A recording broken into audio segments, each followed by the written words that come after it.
It's McChickens all the way down, baby.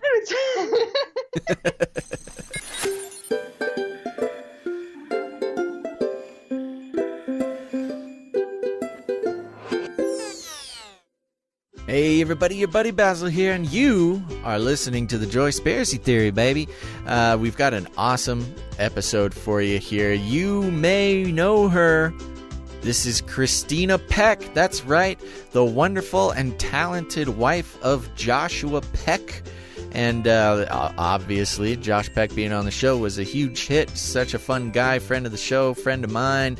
And this is his wife, who is just filled with surprises and talent and smarts and just a life full of experiences that is so rich. You guys are going to be so touched by her story.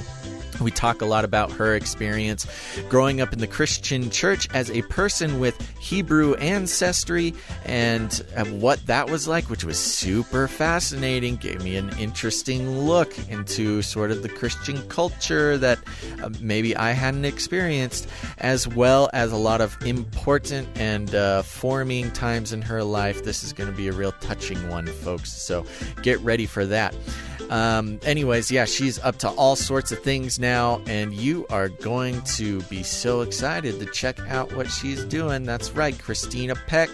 And but before we get into the episode here, I just want to say thank you to everybody who has gone to patreon.com/thejoyspiracy-theory. That's right, patreon.com/thejoyspiracy-theory. People have chosen to go there and pledge a small amount to help keep this show going every month. We are so close to our first goal.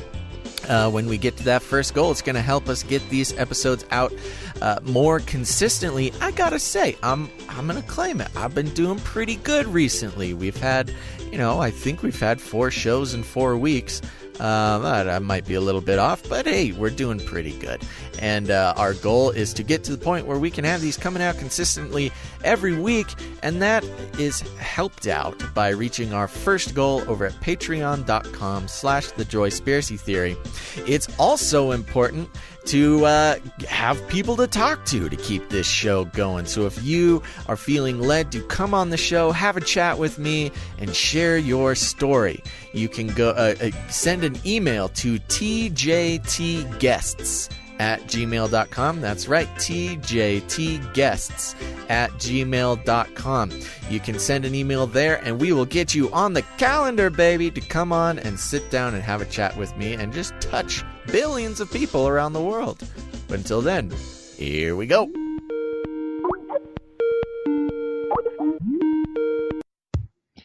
Hello. There she is. What's up, girl? Oh, just hanging out. Okay. Okay. Now I just need to verify your identity. Is this one Mrs. Christina Peck? It is. Ah, I found you. I got you. Well, it's not that hard.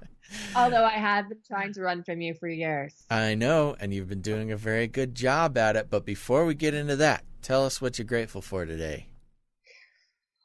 Oh, a lot of things. I'm grateful that Josh's surgery went well without any complications on his knee. I'm thankful that he doesn't need physical therapy, which is awesome. That's a miracle on itself. It really is. We went back to the doctor, and he said that Josh is doing great, that it doesn't look like he needs physical therapy because he's further along than anybody he's ever seen. Wow, that's incredible. Yeah. Wow. Yeah, Josh is just doing his exercises at home, and it's awesome. He's been just getting at it. It's like his superpower is that his body can just heal itself. Imagine that. Amazing. Well, that's awesome.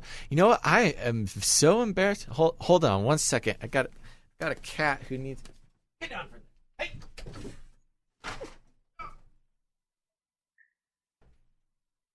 Get down.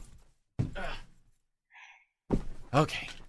Yeah, I just got your message on Skype, and it said it came through at 10. Like the timestamp was like 10. I was like, no, man, I wasn't there before. I swear. That is so funny. No, don't even worry about it. You are excused. It's a common occurrence that Skype will just sort of like mess with your heads there for a while.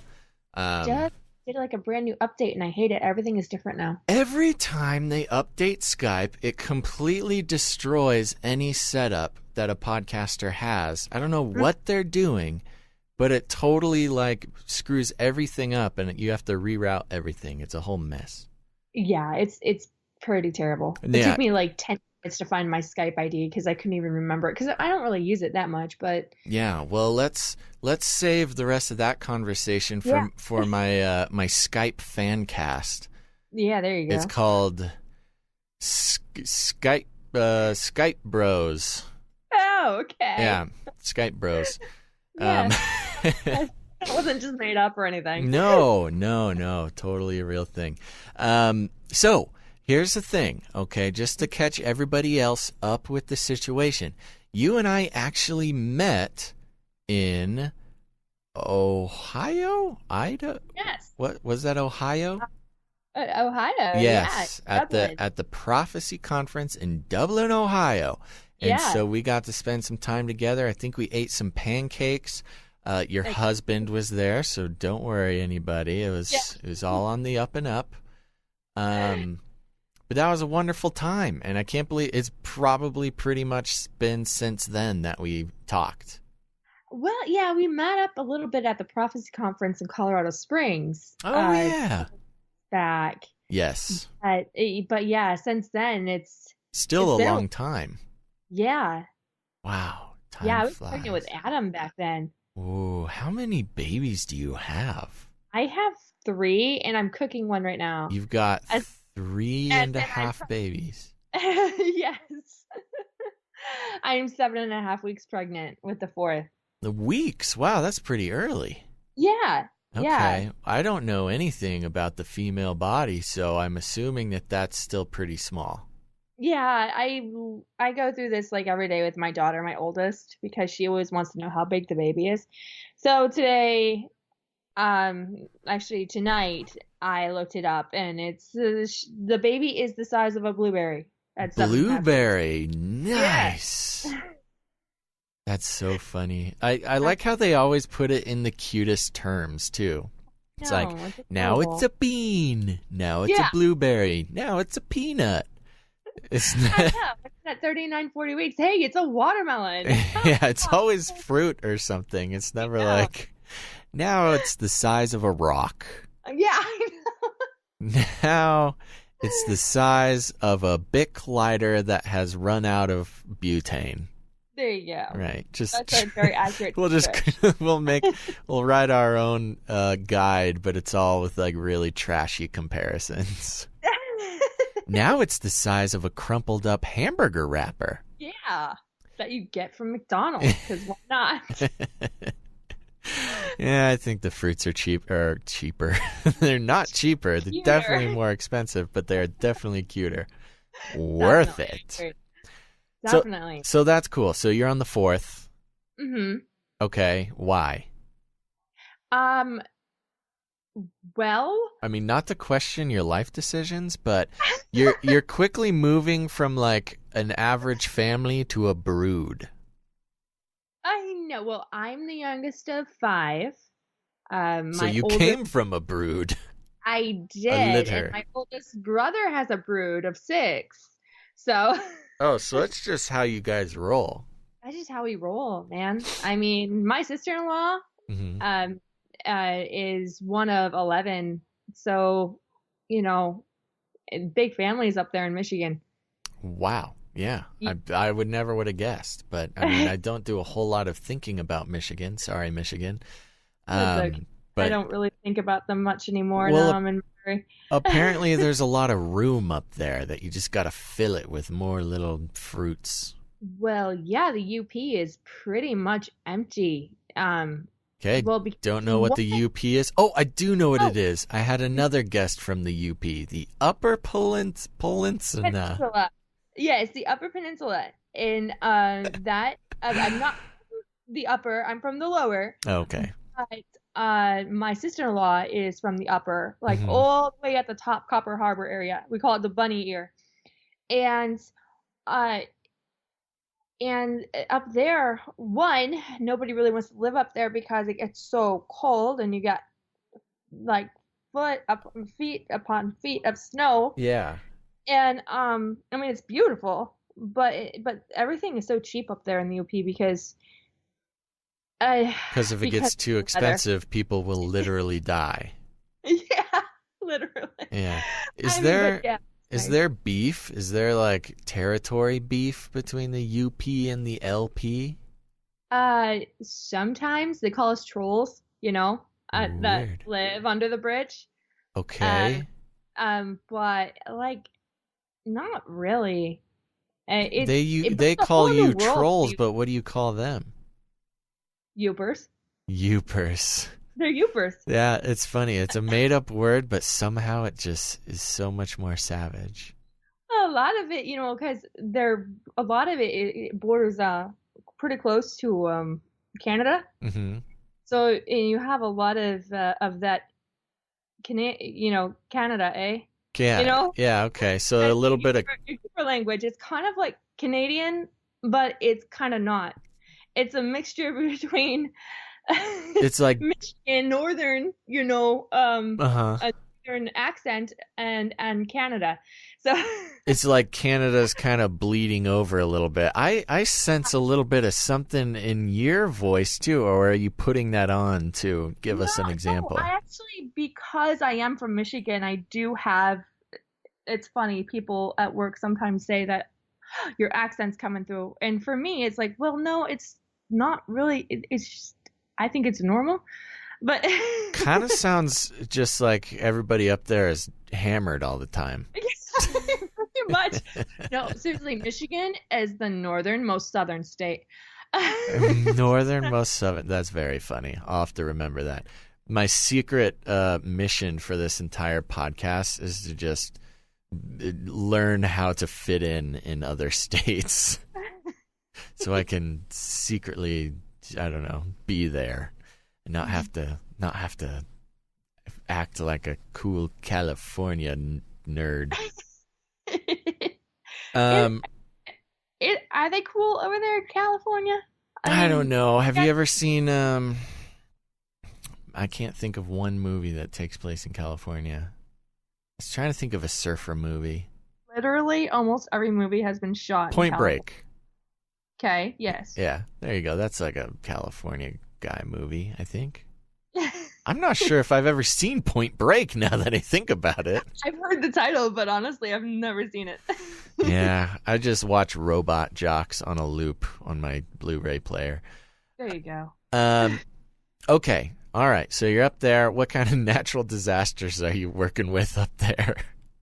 Well, since I'm in Missouri now, in Michigan, when I was in Michigan, it was snow. Right. Lots of blizzards, I forgot. Missouri is that's the new jam.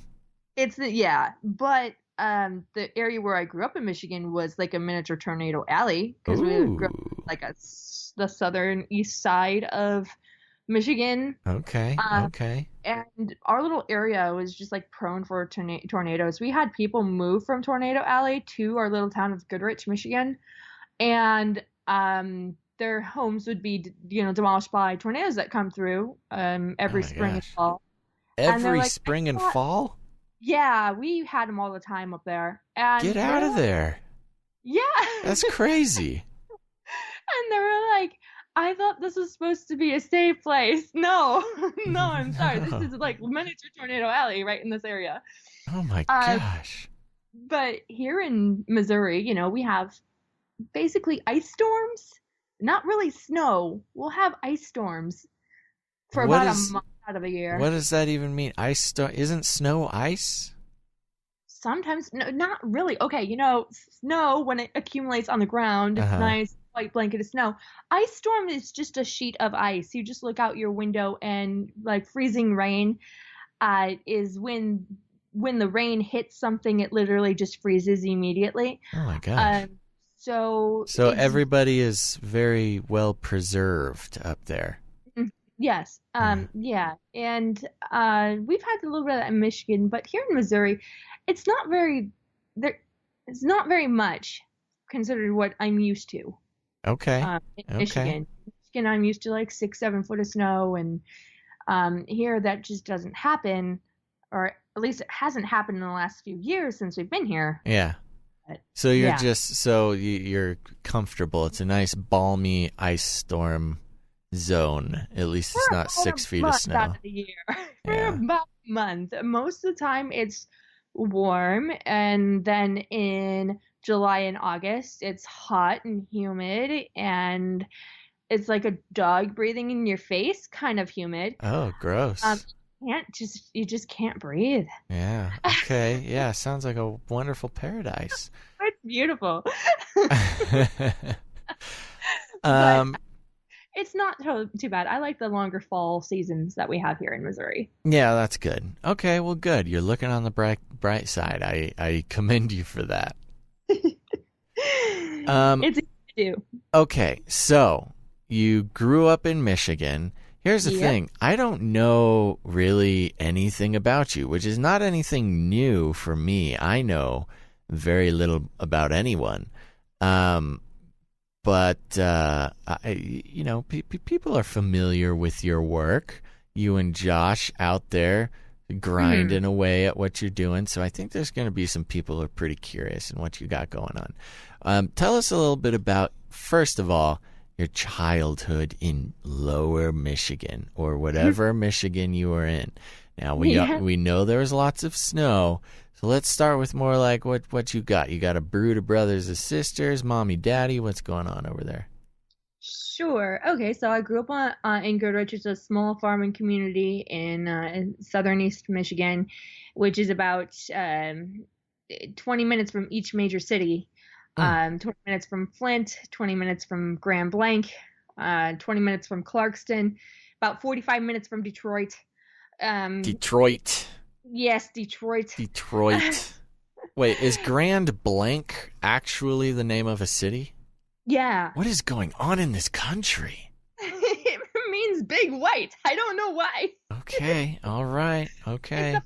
The French decided to, Oh, so settle it's in that Blanc. area. It's Grand Blanc. Yeah. Just like Detroit is actually Detroit, but Did not know that, but that makes way more sense. It's French.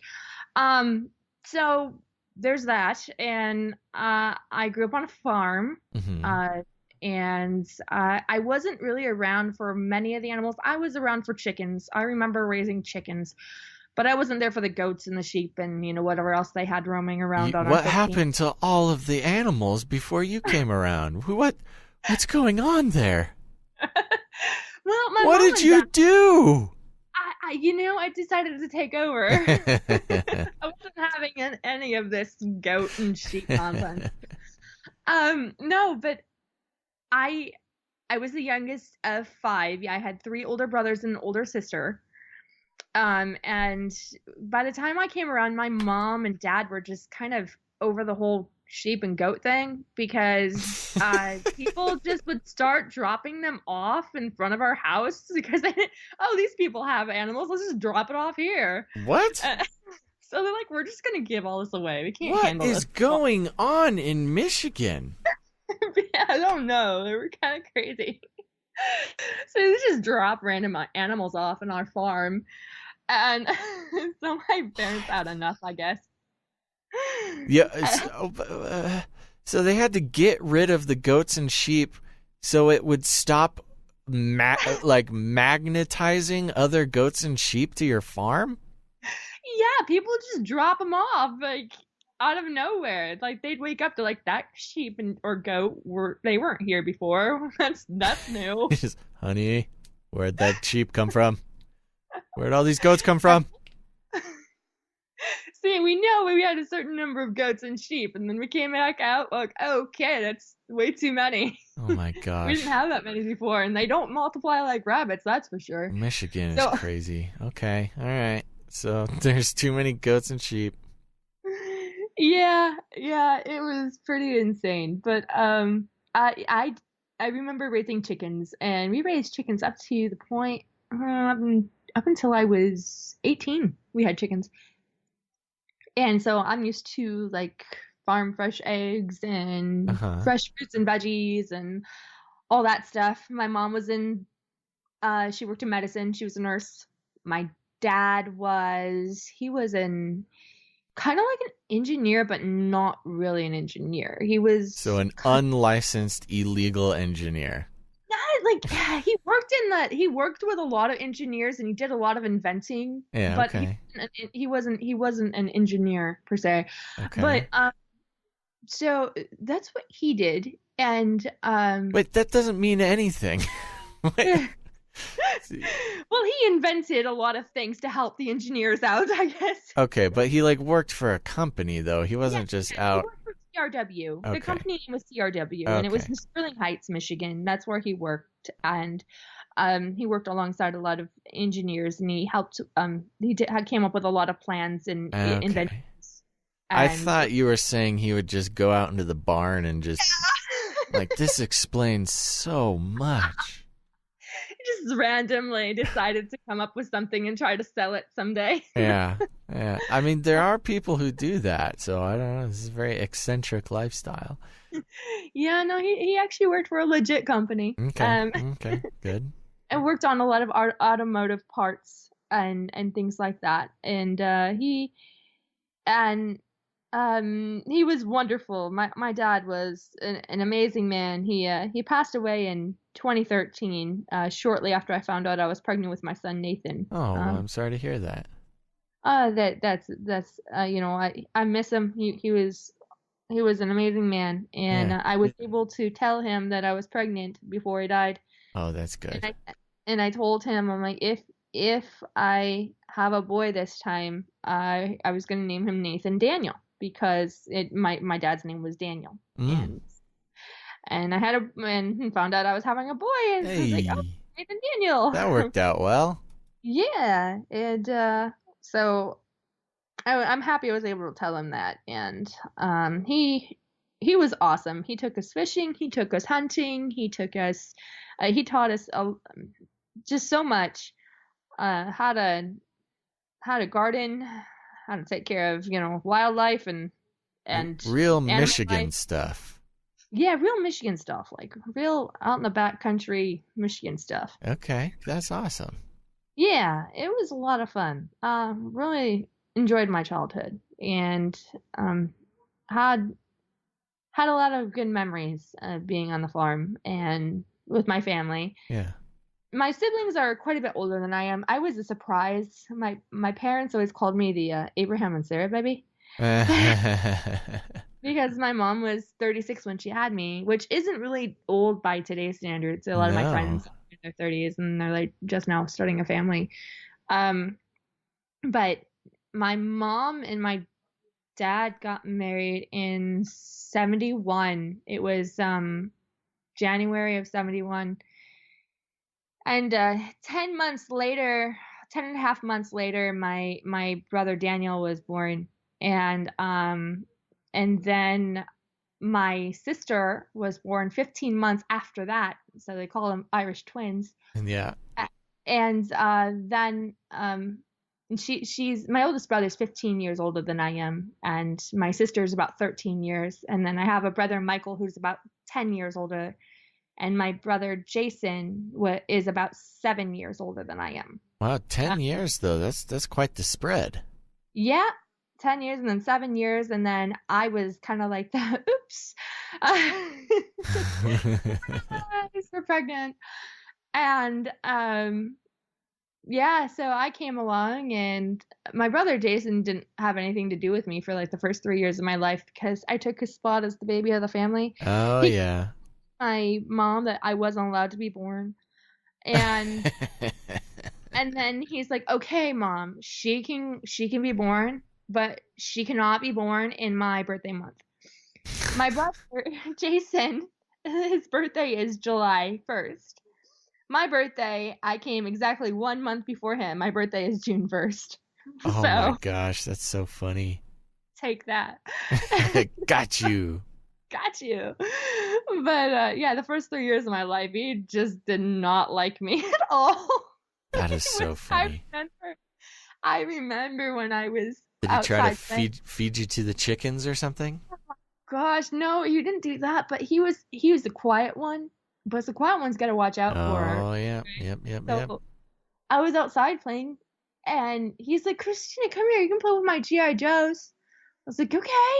And then all of a sudden, I'm sitting there trying to play with G.I. Joes. He's like, no, you can't have them. They're mine. And then I just started screaming. Oh, he got you. He got you good. And I got in trouble for it. Yeah, nice prank, bro.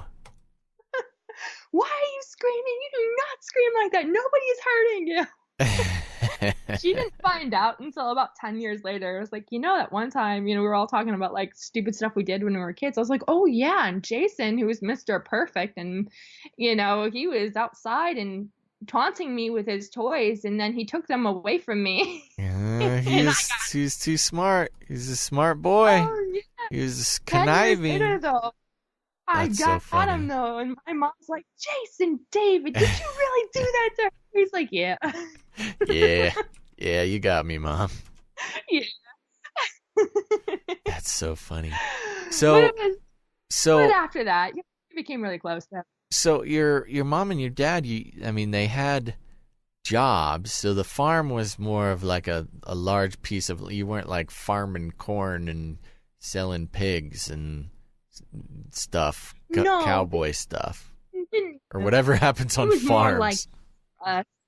Yeah, it was more just for us, That's my great. Mom went back to school for nursing when I was about 10 or 11. That's when she went back to school to finish her nursing. Mm-hmm. She was originally going for foreign language and things like that, but that everything happens for a reason. That didn't work out. My dad really wanted her to do what she wanted, and she did. After starting a family, she wanted to be home with us. And then by the time I started growing up and I was about 10, 11, she's like, okay, I'm going to start going back to school for nursing and finish that because I think that's what I want to do. And so she did, and she worked in the hospitals for 6 years, and then she wanted to do travel nursing for a little while. Okay, all right. But then she just retired after that. Sure. So she was a stay-at-home mom for the most part, and she did waitressing too. I remember she was a waitress when I was real small. Yeah. So the farm was just kind of just for us. Yeah. Well, I have a very thorough idea of your mother's career path now. So that's fascinating. Yeah. So, okay. So it sounds great. Sounds like a nice little idyllic sort of farmland childhood in somewhat rural Michigan.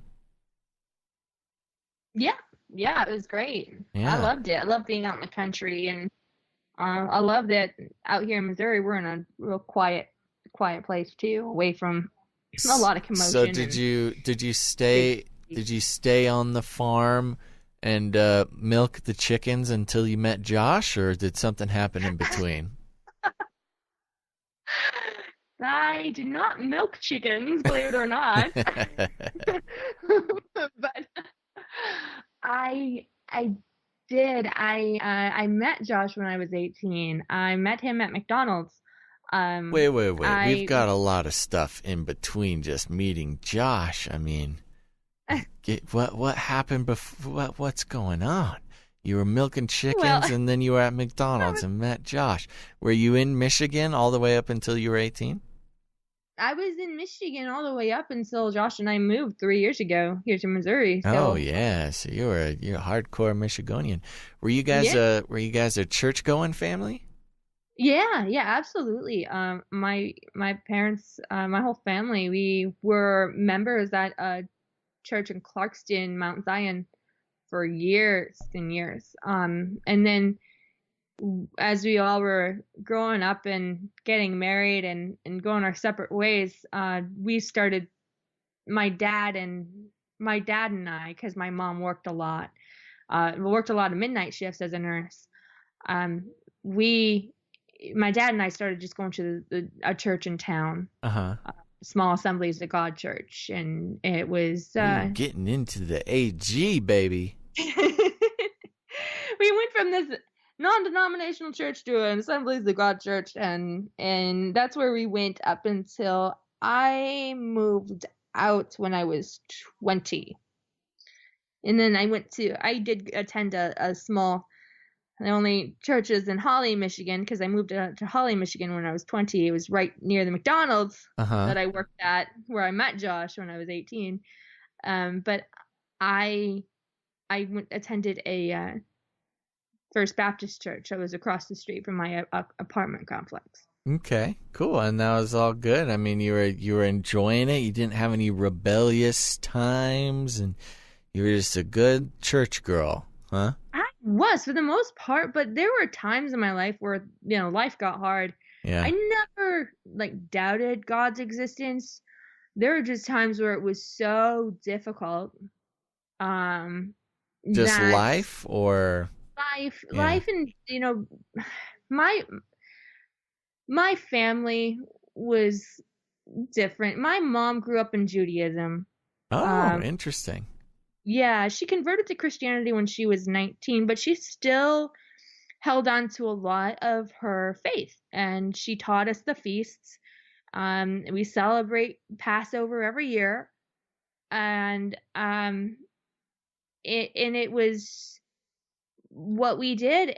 But a lot of churches we tried, like the days that we couldn't make it to Clarkston because the church was a distance away. We were kind of kicked out of churches a lot because they would find out, oh, your mom comes from Judaism and your family's too Jewish for us. What? Yeah. What? That's the craziest thing I've ever heard. I know. I mean, some people are just flat out mean. They're like, but that's so bizarre for so many reasons. I know. And then other churches are like, or trying a messianic temple out or something. Oh, you're not Jewish enough. Oh, okay. What? So, I'm too Jewish, but I'm not Jewish enough. Okay. I don't know if it's just maybe the brand of Christianity we have over here on the West Coast, but I mean, every church that I've been in, if they find out, even if you're not religiously Jewish, but you just have Jewish blood or whatever, they're just yeah. Oh, you're chosen. Welcome, please. Oh, really? Welcome. Come in. I wish. I mean, I was it was hard to fit in churches. So it got very aggravating. There was only a few churches that we could attend. We attended our Zion congregation, which they all loved us. They thought it was great. They asked my mom to host Seders for Passover. Yeah, sure. So they were very welcoming. The Baptist churches, they loved us. They're like, oh, that's so sweet. That's awesome. Yeah, okay. Yeah, that makes sense. But then any other church, we had... Okay, but you gotta explain this a little bit. Was it just the fact that she was Jewish, or was she dancing around trying to bring some Hebrew roots to some non-denom evangelical deal? No, she wasn't at all. My mom was very quiet about it, and she was very, very quiet about it. But people get to know us, and then, oh, you come from a Jewish family, okay, and so you're a Christian though, right? Well, yeah, but we celebrate Passover, and taught my children the feasts and what I came from, because it's a big part of our history, right? And then it was, oh, well, I don't know if we can have you here. That is so bizarre. That, and the fact that my dad was very much studying the Bible and original languages, using a concordance and things like that. And he would he would simply ask questions at times like, "Oh, you know, I found this really interesting. What do you think about this chapter and verse?" And then sometimes the pastors would feel threatened, I guess, like he's trying to overstep something, which my dad wasn't. You know, he came off strong at times, but he was really just curious how the leadership, you know, looked at certain things in the Bible. And so we would get kicked out of churches for that too. And it's just, it was something else. Growing up, I felt like the best way I can describe it is I felt like Timothy because I was kind of a half breed of this Jewish and Christian mix of, you know, whatever we were. Right. And That is. don't even belong. That is crazy. That's so interesting to me. You know, it's so weird. I mean, I've recently been like really getting aggravated at this sort of obsession that some Christians have with like purifying the roster of our faith in one way or another. Yeah, no, I totally get it. There's like a lot of, I mean, the ones that really bug me is like, I don't know, and most of this just happens on Facebook, just like calling people out for not being true Christians for whatever reason. I mean, it really doesn't even matter the reason. It's like, well, what are you trying to do? Like, what exactly are you getting out of like excluding people from wanting to be in church? Like, what benefit? Yeah. It's blowing my mind. I don't know. Maybe I need to invite one of these people on the show though. But this obsession with like, no, you're not Christian. Like, I'm Christian, so you shouldn't call yourself a Christian. Oh my gosh, I know. I see so much of it, and I just started cleaning out my friends list. I do it so often. Yeah. And then, I mean, I am a total kind of when I get the friend requests and things like that, I will look at their pages and I will just see how they address people. Yeah. And if they are just kind of like snarky, I'm just like, yeah, you're not gonna be on. This is not edifying to me. This is not gonna happen. Maybe give it a few years, bud, and then we'll try again. But to kick somebody out for like being too Jewish is complete madness. Or not Jewish enough. Or not Jewish enough, yeah. I'm just kind of a halvesy, I guess. I mean, it's like, okay, yeah, you know, to this day, I still celebrate Passover. I think it's very important, and sure, that's my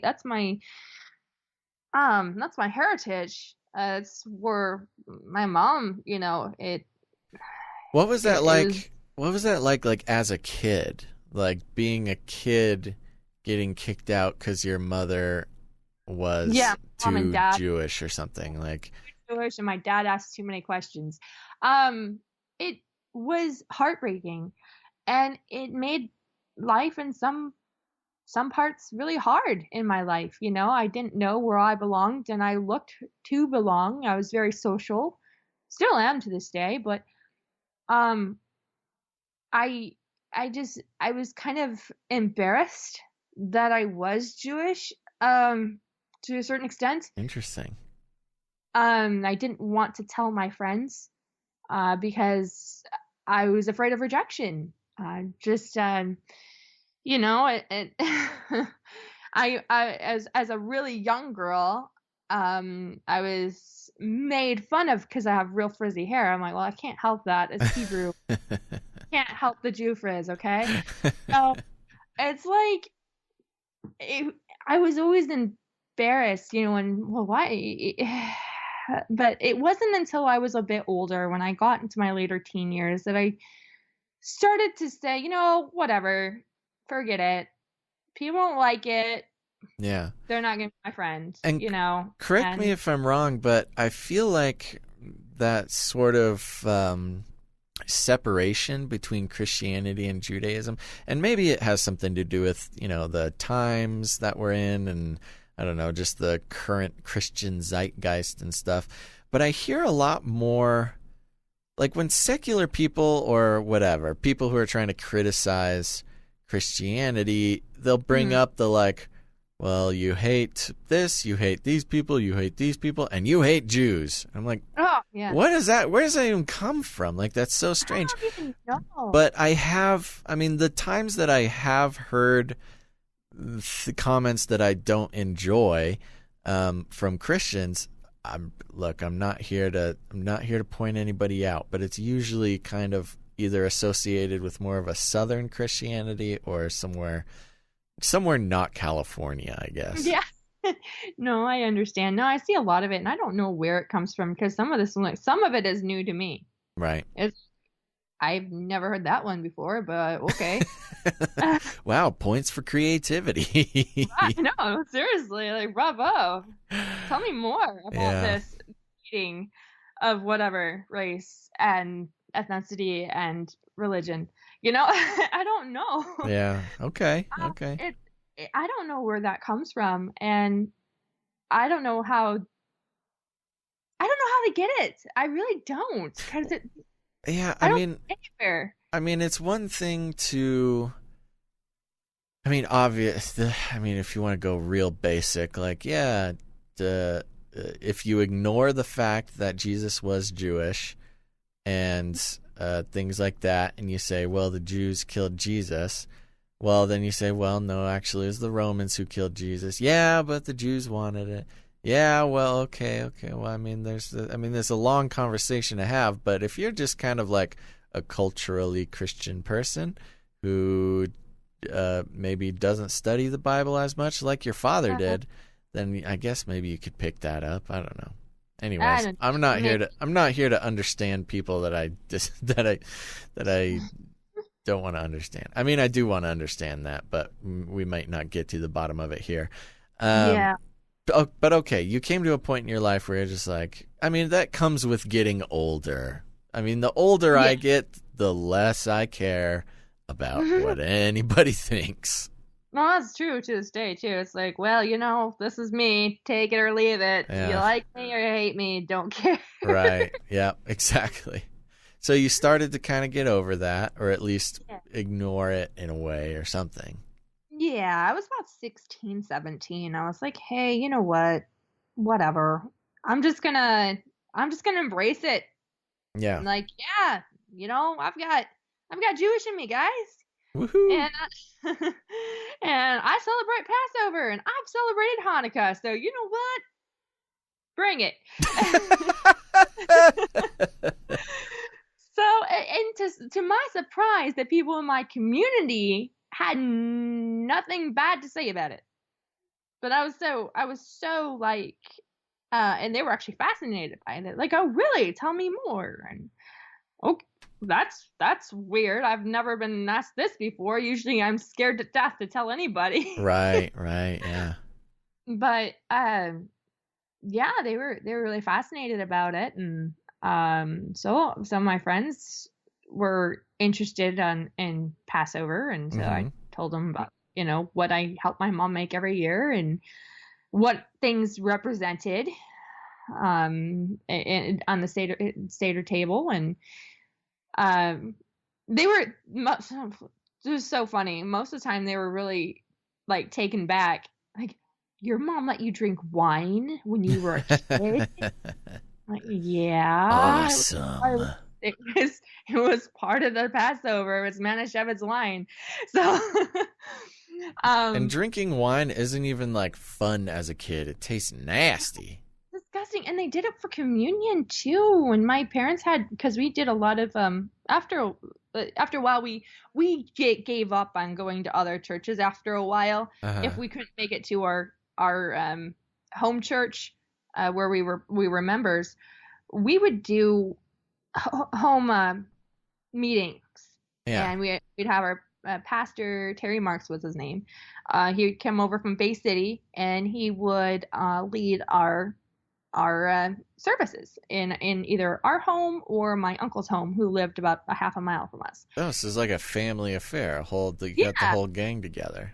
Yeah, we would just get together, and we'd have a church service in the living room, and when we did communion, they actually had real wine. And as a kid, I was just, oh gosh, I couldn't even smell it. Yeah, that's nasty as a kid. Yeah, it was, and I never enjoyed that. I was like, can we just go to church and get grape juice, please? Please. But but yeah, but as a kid, yeah, it didn't taste good at all, and it was never a big thing. And I guess that's probably why drinking for me as I got older was never like a big thing. Like, so Christina, you want to try it? No, not really. Nope, Really don't. not into Not. it. That's okay. You do you. I'm gonna do me. It's fine. That's funny. So, But so, yeah. ooh, I got a little echo there for a second. So, wow, that's so funny. So then, as you're getting older, 16, you're feeling good, feeling fine, embracing the Jewish afro, and continuing on with this very kind of fascinating and eclectic sort of Jewish experience, which I think today might be a little bit more common. I mean, just with the Hebrew roots and all. Oh yeah. Kind Sure. of making the rounds. Yeah. Yep. Absolutely. As a Hebrew, one of Hebrew descent, what is that Hebrew roots sort of movement like for you?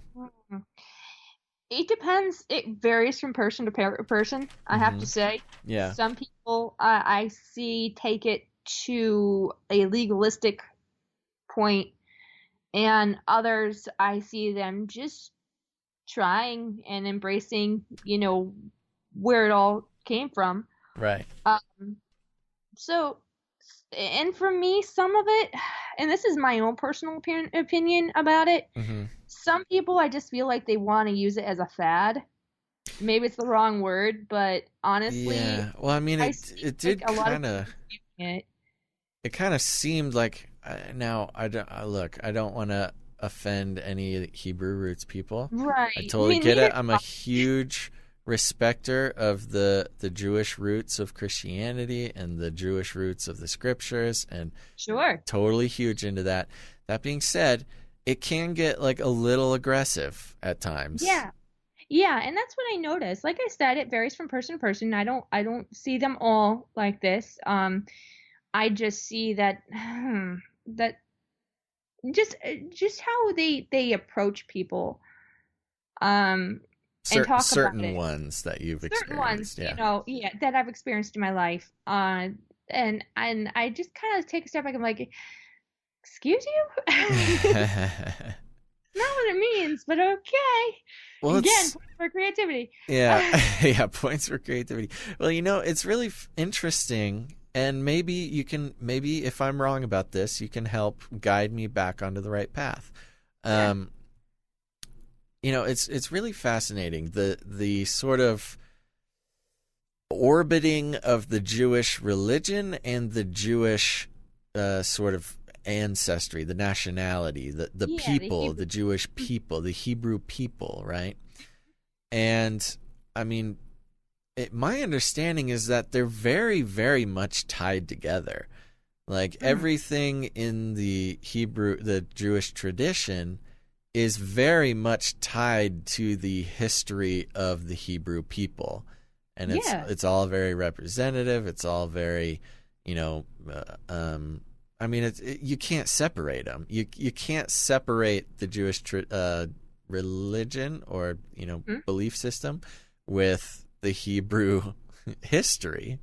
Right. So again, not that I really care if people are doing this. I just am. It seems like if you're not, it's kind of like when I was 16 trying to be Rastafarian as a white kid. I get it. No, I guess that's kind of like what I'm trying to understand. Right. I know. I think what they are trying to being grafted in, I think they're taking that as wanting to be grafted in with the Jewish people, right? The Hebrew people, right? But I understand what you're saying. Because it was very interesting, and look, I don't need to get too theological here, but it was interesting in the New Testament when Gentiles started following Jesus, and the disciples were getting together having conversations like, oh no, what do we do about these people? We need to make them, you know, we need to tell them that they need to follow all of the traditions, because at that time Christianity and Judaism wasn't separated. Christianity was just sort of like almost like a different denomination of Judaism. And then suddenly this conversation is going on, and more or less, I mean, again, we could get into much more scholarly conversation about this. More or less, they're kind of like, oh, no, they don't have to, like, be Jews to like Jesus. Like, they don't have to Jewify to follow Jesus, you know? Right. And, you know, there's a lot of painful procedures involved with that. Exactly. That was the beauty of it, you know, as if they started to follow the traditions, they would be turn from, old gods and old ways and things like that. Then they were welcomed in as part of the tribe. Yeah. Like the actual Hebrew nationality tribe. Not just into the religion. Yeah. Right. Yeah, so it very much was tied to like being culturally part of it. Yeah, okay. All right. Well, I guess that's that then. I mean, I guess there's not much more to talk about, but no, but that's it. But yeah, I do have a lot of respect for people who are in Hebrew roots, or Torah observant is another word for it. So I, by all means, I came from a family where we did that. I still do to this day. Well, a lot of what I do is from my family history and my background. Yeah. So yeah, and to be clear, I may be totally ignorant about a lot of the details, but about everything I just spouted off about. But I mean, we do still do a Seder for Passover every year at my church, and like there is very much still the respect for the integral connection between Christianity and Judaism. Yeah, I'm growing up, people are accepting me as I am, and I was pretty excited about that for the first time in my life, and I started working at McDonald's when I was 16 at an Ortonville McDonald's. It's a town not too far from Goodrich. And I worked there with my sister and my brother. Mm-hmm. And they were both in management. And this is before nepotism was like a real problem. And yeah. I mean, what a disclaimer before I even know what's going on. Oh, disclaimer. Yeah, no. I mean, like the rules of corporate organizations, it's called nepotism. You shouldn't family should not work with family. Husbands and wives should not work together because of showing favoritism and things like that. Yeah. So this is before it was a big problem. Corporate still allowed family to work together. Interesting. And so I worked with my brother, who was an assistant manager, or like an assistant to the store manager kind of deal, and then my sister, who was a swing manager, and I was just a lowly crew person at the time. And I was there for about a year, and then they sold the store to a franchise. And when those people came in, they just kind of completely turned over the store, and there was no more fun things that we could do for the community. The new owners just kind of were like, bah humbug. Didn't want to do fundraisers for the school or anything. So my sister and I just kind of left. We're like, okay, we're going to quit. And so my sister, who is going and getting her teaching degree, started student teaching at the school in Ortonville. And I took a little time off, and I started looking for another job. And my dad had this grand idea that, hey, Holly McDonald's is hiring. And I was like, oh, no, I've been there. I've done that. Let's not do McDonald's again. But he's like, oh, no, you're guaranteed a job. He came back at me like 2 or 3 times after this. Like, come on, we're going. They're hiring. Like, okay, fine. So I go up there. and they asked my name, and I said, my name is Christina Kramer. And one of the people in charge of hiring, oh, are you by chance Mike Kramer's sister? And I said, yes, Mike Kramer is my brother, and he was an assistant to the store manager back in Ortonville and is managing another McDonald's somewhere else. And they're like, oh, okay, well, you got the job. And I'm like, okay, right? And that was the 5-minute interview of my life. So I went in and landed the big gig at McDonald's. Once again. Very nice. Went in for my orientation. I started working, and my second day of orientation, I hear somebody from the grill area. I was working up front, like, hey, new girl. And I'm just looking behind me like, excuse me? Like, what is even going on right now? And it's Josh. If you haven't figured it out by now. And he's like, I'm Josh. And I was like, oh, okay. And he's like, and you are? And I'm like, oh, okay, well, my name's Christina. And we became really good friends pretty quick. And we hung out a lot. I was dating somebody else at the time. Well, quote unquote dating. This other guy was so smooth. I know, right? Yeah. I just I don't know if I should say this. You might want to edit it out. But do you, like, even if it's off the record, you want to know what his line was? I do, and I'm not going to take it off the record unless you tell me to. Okay. All right. Well, his line was, he was in the back. I was on break enjoying my nuggets, okay? Yeah. Enjoying my nuggets, okay? Enjoying my nuggets. And there's Josh, came back, and he's doing the dishes because he was doing back drive-through. Mm-hmm. And he's like, I can't do my job anymore. And I was like, why is that? He's like, well, I'm pregnant. I was like, oh, well, how'd that happen? He's like, you should know. You're the one who did this to me. I'm like, oh, wow, second day that I met you, and you're already... What a weirdo. And apparently it worked, right? What? I was like, wow, I've only known you for 2 days, and okay. Being a little presumptive there, fry cook.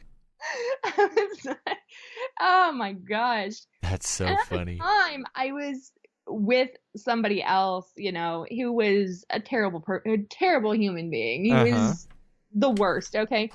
He claimed to be a Torah observer, and my mom thought that was that's how he got you. That's how he got you. Well, my ex, and yeah. I was like, my mom thought, oh, well, hey, somebody who knows, stuff that I grew up in and that I've taught you kids, and oh, that's great. No, this guy was terrible. He was abusive. He mentally, physically, you name it. Oh yeah, wow.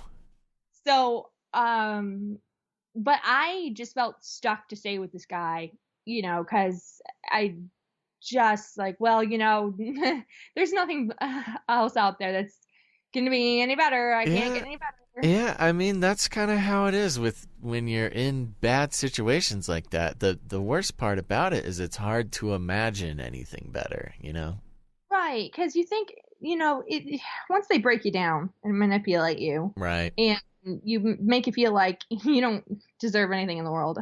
Yeah. It's just kind of hard. You just feel. Yeah, you get convinced that there's nothing better out there.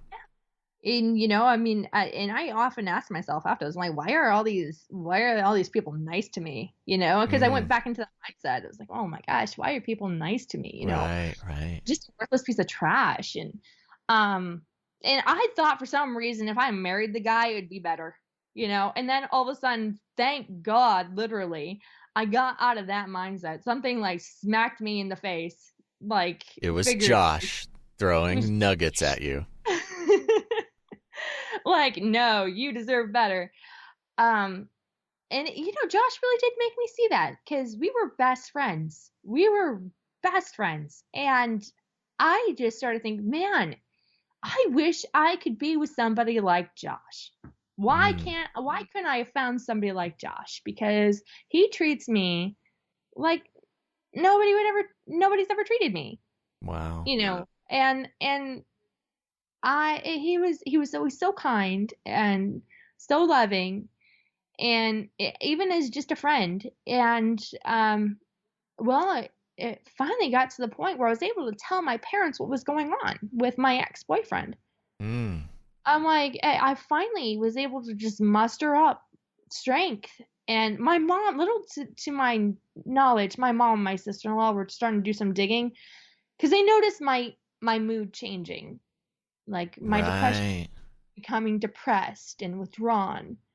And my mom, who had been a victim of abuse as well in the past, saw the signs, and she was like, "Uh-oh." And she would start asking me questions.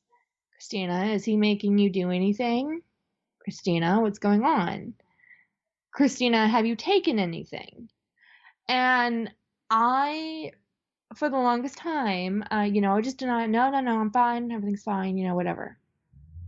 Well, I finally was able to muster up strength and finally tell my mom, I'm like, okay, I've been hit, I've been mentally abused, physically abused, and I've been knocked out to the point where I don't remember what happens to me. Oh my goodness. And I and my mom's like, okay, I had a feeling. And so she asked when it started. I said started um it started when it was a year, it was about a month before my 17th birthday. I was out with my ex, and he said that he was going to leave and go to Minnesota because he wanted to check out a music college out there in Minneapolis, St. Paul area. Yeah. And I was like, oh, thank God. All right, great. You know what? That'd be great because I think that you and I can just be friends. I don't think I'm ready for what you want. I've told you I wanted to wait until I'm married to do, stuff because I'm not that type of girl. I've never been with anybody and I don't want to start. And so what I remember after that is him saying, "Well, if I can't have you, then nobody else can." Oh And boy. I was like, "What? Excuse me?" And then I remember, like, there are big chunks to this day missing. Yeah. I just remember that the next thing I remember after you said that, I remember just being driven home, and I knew something happened to me, but I was kind of in a state of shock. And I just kind of was dumped off at home. Oh my And I God. just walked through my door and I was in shock. I went upstairs and I cried. I just cried. I didn't know what to do after that. And I was scared, confused. And I, at that point, coming from the family that I did, that was for one person and one person only. And my mind, I was like, well, I can't give that to anybody because it's just been stolen. And I thought I had to be with him forever Right. because in my mind, anybody else, I mean, it wouldn't be the same. Right. And So, when that's built up so long as, sort of the value proposition, mhm. you know. And so, I mean, it went on for a couple of years where I would try to fight, because I told him like, no, this isn't going to happen. I would fight him off. And then there are other times it's like, okay, well, Christina, I would think to myself, do you just want to deal with it and get it over with? Or do you want to be drugged again? Do you want to be beaten again? Wow. And so, and it took so long. Finally, after being treated so nicely, by Josh, I finally told my mom. And my mom, surprisingly, had already started doing some digging and investigating. And I asked my brothers, I was like, am I still worthy? Is anybody gonna want me after this? Because I felt so responsible. And it took my brother said, Christina, you did nothing wrong. You never offered that. And it, and my mom said it, my dad said it. And finally, I told Josh the truth. I told him everything that I went through. And expecting to hear, well, that's just too much baggage. I don't want to deal with this, Right. Yeah, well, that's what you were sort of trained to expect, I guess. Yeah, absolutely, and I, even as a friend, I didn't think he'd deal with my baggage. And wow. Well, all he said on the phone was, oh, I'm so sorry that happened to you. I am so sorry you went through that. And all of a sudden I was like, really? I just knew that, wow, maybe I am worth something still. Maybe even, and so. Josh may have had literally the worst pickup line I've ever heard, but I think he redeemed himself then. I think so too. He did. And if I didn't meet Josh when I was going through that, I wouldn't be married. I wouldn't have kids. Right. Wow. I really wanted to just, even after I finally was able to run away from the situation, get out of it, I didn't want to be with anybody. I was like, no. Yeah, of course. Some people turn to the same sex, some people get promiscuous. I was just like, no, I'm not interested. Don't want anybody. Don't want a husband, don't want kids anymore. Don't want any of it. Yeah. How, if you don't mind, if it's not important, then feel free to move on. But how exactly did you break things off with that guy? How did that work? I mean, that sounds like a hardcore job. It was, because I tried several times to break up with him in the past. Yeah. And I finally word got to him that my parents knew, and that my 3 older brothers were very upset. One of them, who happens to be in the military, he actually decided to run away and join the military, and he fled the country. Oh my gosh. Yeah. Well, the country. That, I mean, he ain't dumb. He's horrible and evil, but I mean, that's pretty much he's psychopathic. He's psychopathic, like truly psychopathic. I mean, he was yeah, that's like evil genius level. Yeah, I mean, if he could manipulate me to believe that I was nothing but a worthless piece of crap, and that nobody will love me because I have a stupid scar on my face, yeah. I mean, I actually legit believed that for a long time. Yeah, wow. But yeah, it's... we believe things like that so easily. I mean, yeah.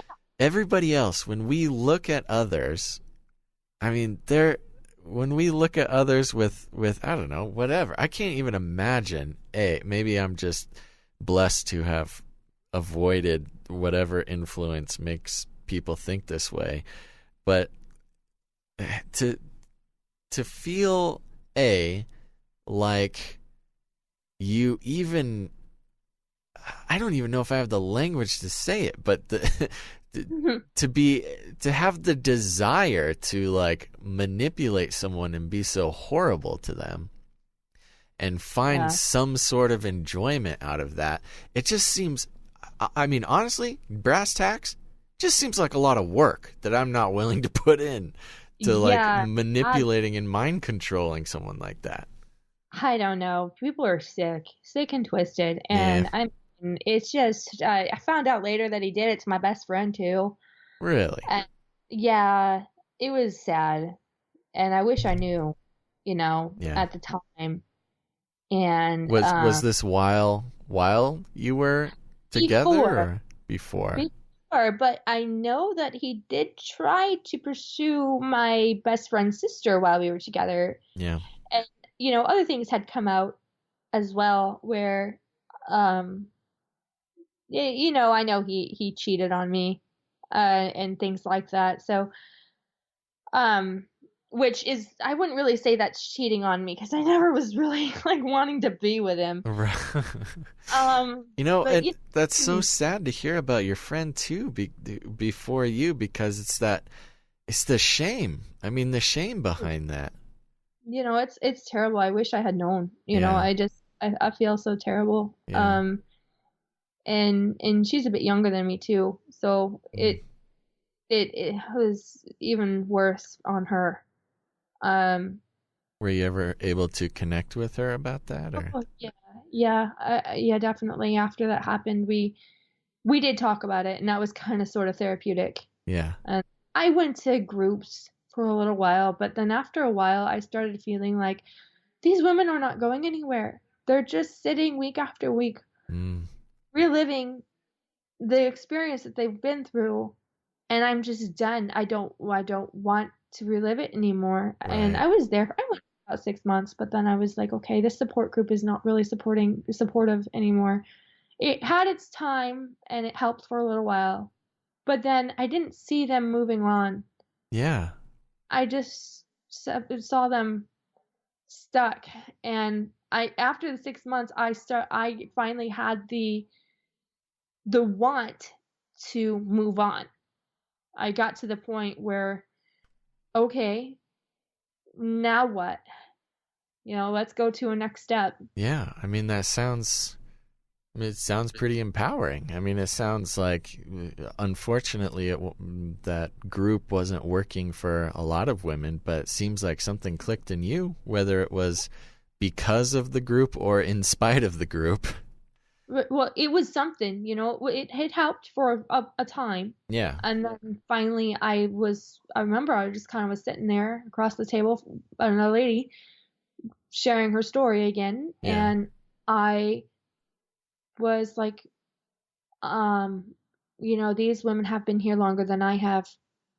And I don't want to be here for another, year or two. Right. Rehashing the same thing. And I know it helps for some people, but certainly we wouldn't want to suggest that it's not worth going. Yeah. Oh, it definitely helped me. It did. It helped me, and something did click after 6 months. It's like, okay, I got to move on to the next step now. Yeah. I'm just. Well, thank God you got to that next step. Compared to these other ladies, relatively soon. Yeah, it was very not to belittle the experience. No, definitely not. I mean, each person heals differently. Mm-hmm. I finally just okay, you know what? This has been good, but I think I can take it from here. And I started to heal slowly but surely again. I went out with my friends because I was pretty much isolated when I was in this relationship, if you want to call it that. Yeah. I had to sneak out to go hang out with my own friends, behind my ex's back. It's like, because he was just like, he would do where it was like, I'll be there in 15 minutes to pick you up. 15 minutes, came by. He's not there. An hour later, he's not there. 2 hours later, he's still not there. I'm calling. Oh, I'm on my way.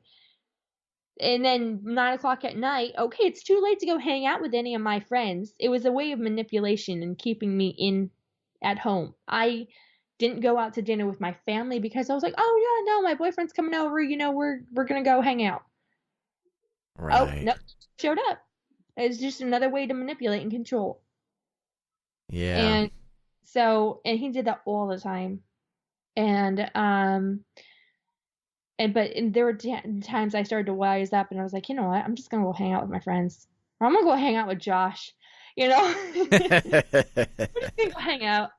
And no, I never cheated on my ex. No, I never did anything like that. Well, But I don't think anybody would blame you at this point, but good to I know. know. I was not going to stoop down to that level. Yeah. Josh in a relationship with a girl who cheated on him constantly. Yeah. And we both had the excuse, but we didn't. We were not going to stoop down to that level. Yeah. And but yeah, I would go hang out with him, and our other friend Laura we worked with. We would hang out together, all three of us. We'd just go to the movies and go out to eat and just hang out and have fun. And yeah, it was so awesome. And when you were, yeah, well, I can imagine that hanging out with friends. And, again, I just want to point out, I mean, the fact that, having a friend or hanging out with friends seems like such a basic type of thing that a lot of people take for granted. Certainly I've taken it for granted in the past, but it just kind of adds to this sort of, I don't know, just the way that the world is, that you got to keep your eyes open, because sometimes simply hanging out with a friend is like getting them away from whatever horrible thing, and might be saving their life in one way or another.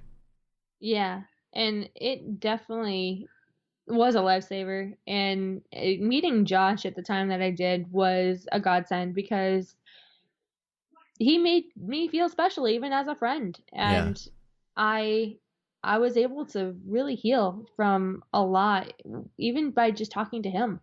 He was the only guy I trusted. Because I just met him right smack dab in the middle of all of it, and I got to know him, like the real him. And I was like, oh, shoot, this guy is actually decent. Cool. Imagine that. You heard it here first, folks. Josh Peck is actually decent. I was like, oh, shoot. I thought that my brothers were the only, guys left in the world who actually kept things sacred and wanted to wait until they're married and, stuff like that, everything that was important to me. Sure. And it was like, oh, wow. There's another guy out there who's not related to me. So what's the next step then? What happened? You broke up. Your mom figured it out. Your mom confronted you. You all figured it out. You ended up being able to pull the trigger. He left town with his tail between his legs. Yep. Then what? He left, and he did actually try to contact me. Mm-hmm. After he started writing letters saying in 15 months I'm going to come back and marry you. I was like, yeah, right. I was like, did you not get the hint? Right. I did start a police report, and I do have a brother in the military who's more than willing to pull the strings.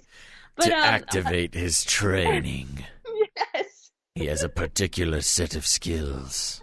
Pretty much. My brother Daniel is like 6'3", 6'4". He's huge. He's not a Marine. He's in the Air Force, but still. Wow. They can fit guys that big into the airplanes. Very impressive. Yeah, he was navigator for a while. Now he's a colonel. And he was an intelligence officer for a while. Now I don't know what he's doing. But yeah, just promoted to colonel a couple months back. Hey, very good. We're thankful for his service. He's wonderful. He is great. And And but yeah, I finally wrote a note. I finally wrote back, and I was like, seriously. And by this time, I was actually together with Josh. Um, that whole thing kind of happened uh 4 or 5 months after Mm-hmm. um uh the other guy left.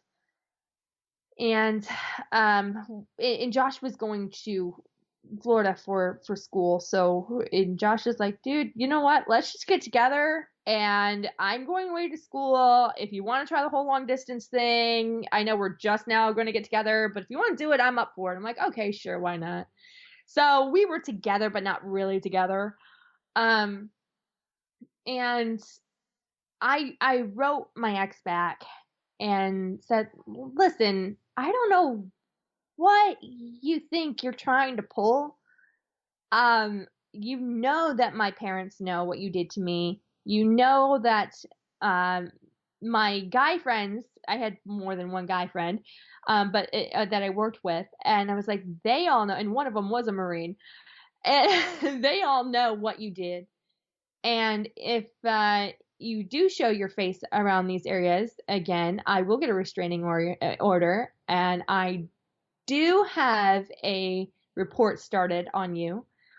And if you want, I can write a lovely letter to your commanding officer telling him everything that you did. I never Oh, heard back snap. again. Oh, snap. Slow clap. Girl power. And I did not hear back from him again. But funny story, 6 months later, after his basic training was up, his mother called me. Ooh. Christina, I'm going down to San Antonio. You wanna go down and see Mark graduate? I was like, Uh-oh. no. I was like, did he not tell you that we broke up way before he left? Oh, what? I was like, no, I'm totally with somebody else right now. No, I'm not going with you. Oh, he didn't tell me that. He said that he was gonna marry you. I was like, no. What a weirdo, man. What a strange guy. What in the So world? my mother had to talk to his mother and have that horrible conversation about, well, do you know what your son pulled? Do you know what he Did did to my did you daughter? go that far? Wait, your mom talked to her. Yeah, my mom went that far. Oh, snap. Oh, this is giving me anxiety just thinking about it. Holy smokes. Oh no. Oh That's my gosh. awesome. And it all unfolded, and she was embarrassed. And, she's like, he was raised better than this. I can't believe this. And, I think she went away like, she believed, and she was fully embarrassed and heartbroken. Oh my gosh, what a horrifying nightmare for a mother to find out. Yeah. And then she just never talked to us again. But unless, until she did call a couple months after that, I take that back. She did call a couple months after that. And she asked me, she actually had the nerve to ask this. I don't know if his mom was all there. Yeah. Very nice, kind lady. But she had asked me, do you think that you and Mark will ever get back together? What? I was like, excuse me? What in the world? So I mean, 2 months ago. What's so sad about this is for that to have even crossed her mind. I mean, for that even to be just a thing that could even be possible in this universe, it has to be something that she came in contact with before. I mean, God bless that woman. Who knows what she went through, and who knows what that guy, his dad or whatever. I don't know what the heck is going on there, but sadly, that stuff is cyclical. And for her to even think that it's in some illusory possibility that you would get back with him is very troublesome. Yeah, and she had asked me some odd questions on the phone when she had called asking that, like, Are you sure it happened? Yes. Yes, I'm very positive. I have, I had bruises to prove it. And, not at that point, obviously, because they Right. were healed by then, but I'm like, well, at the time, I had bruises to prove it. I showed my doctor, Yeah. uh, I had to show the police, I mean, what a crazy question to ask. and Are then, you are sure? you sure? Yeah, I am. And I'm pretty darn. And then she asked me, I have no idea why she asked me this. Oh, well, I had a dream that you were pregnant, Christine. Are you pregnant? What? No. Because if you dream something, then it's happening. What has So. happened? I was like, no. Well, you are dating somebody else. Yeah, but we're definitely not doing that. Yeah. My boyfriend is out of town and no. A, no. B, no. C, he's out of town. So, um, Wow, that's I, crazy.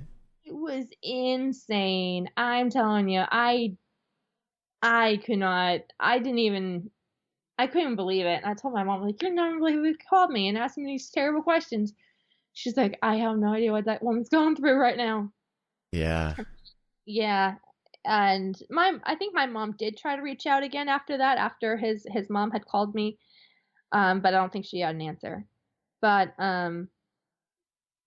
she was my mom was actually very patient with his mother, which God bless her for that, because my mom could come off pretty strong. Yeah, I mean, I'm sure your mother, I mean, being in the position of Oh, basically the mother of a monster has got to be a pretty horrific thing to yeah. go through. So, so then you did the long-term thing with Josh, Uh-huh. and Yep. then you lived happily ever after. Yeah, he came back and we were together, dating, if you want to call it that. We were together and I moved out of my house when I was 20, not in with Josh or anything like that, move in with Hmm. him. Yeah. But I moved into my very own apartment. I got to the point in my life where I felt comfortable. I was like, and I was still working at the McDonald's there. I was an assistant manager at the time. And I was going to school for polysomnography, which is a fancy word for sleep study, and minoring in business. Um, and so I was finishing up with that. I was starting my clinicals, and then they told me that, oh, you know what? There's a 3-year waiting list for polysomnography. I was like, what? The no, no. Okay, change my major. Let's let's move it to business because I can do anything with a business degree. And so I picked up doing business while working at McDonald's. And Nice. Good job. That's a lot of yeah, work. yeah, More it girl was power, man. Good job. it. My apartment became a place where I slept occasionally. Because I would close at McDonald's and then I'd get up and I'd have classes all day. Yeah. And then come back and work at McDonald's until midnight, 1 o'clock in the morning, and go to bed and get up at 8 in the morning, go back to classes. Um, I did that for a long time, and then I had ran out of some money, so I was like, okay, well, I'm gonna move in with my brother, and because my brother asked me if I would move in with him after my lease was up, so my lease was up, and I moved in with him, and did not start school again until after I um it was actually a couple years later. I took a couple years off because Josh and I were engaged. We got engaged March 17th of 2007. Is it 2007 or 2008? 2008, I'm sorry. March 27th. No, March 17th, 2008 we got engaged. Okay, so you guys' 10-year anniversary recently. Yeah. Good Yeah. job. Very much congratulations. Good. Yeah. Yes. And and I moved in with my brother to start planning my wedding and everything like that. And at this point, my sister-in-law was pregnant with their first, and I was working. I had transferred to a McDonald's up there in East Lansing. And so I was working up there for a while. And then with the baby coming, I was like, you know what? I'm going to go move in with my friend. So I'm going to be out of your hair with the new baby. I know it's going to be a lot of work. So I moved in with my friend, Desi, and transferred to a McDonald's back in the area. And it was actually in Highland. It was about 25 minutes from our house. Totally tracking all of these McDonald's transfers going on. I was in McDonald's for 14 years. Oh my God, you were working your way up the ladder. I was in management for 8 years. That's very well done. And somebody's got to run those suckers. I know, right? It was hard work too, man. It's not as easy as it looks sometimes. But it was what I knew, was what I was comfortable with, and then I started taking some classes again here and there. Mm-hmm. And Josh and I got married October 24th of 2009. Very good. We're all happy that happened. That happens, and I had to stop taking classes because 2 weeks before our wedding day, he was told by his doctor that he shouldn't be working anymore, and because of his bone disease that he has, and it was escalating things, and if he didn't want to end up in a wheelchair in a few years, then he should probably try to get on disability. Yeah. So instead of finishing my courses, I had about 6 months left that I needed to finish for my business degree. I got a second job and a third job. So I was tending bar, cooking, and I was still an assistant manager. Why so many jobs? How hard is it to support some couch potato? Well, he was trying to get on. He was trying to get on disability. It was throw him a bag of chips. He'll be fine. He'll be fine. And so, it's like, okay, well, I'll start working. And then I was able to become a swing manager.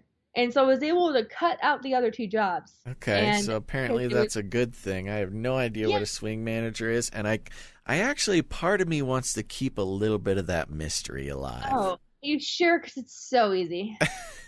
The fact that it's so easy just makes me, sometimes, when you're just so wise and experienced as myself, you just got to pick and choose the things that are just going to keep you up at night. Like, what's a swing manager? Like, what does the term swing mean in this situation? So many things. I almost like just thinking about the possibilities of what a swing manager is, knowing the truth. Keep the mystery alive, baby. Well, that's what I did. I was able to start my training, and I was working at a doctor's office, and so I was able to cut that out, and so you did it. Long story short, you bossed up and took care of that dense boned man. Yes, I did. And he got on disability after we found out we were pregnant with Jacqueline. Oh. And, yeah. Well, that's convenient. It came about 2 months after we found out. Uh-huh. And was he Josh Peck, the internet man at this point? Yes, he was. Wow, how did you? Okay. Well, actually, enough about not yet. Okay, not yet. That was after Jackie was born. But did you guys have these interests? Like, was he? You would come home and then he's there, and he's like, "Babe, there's infinite universes. Have I told you the Flatland story yet? Let me tell you again." Gosh, no. What he did was, we would.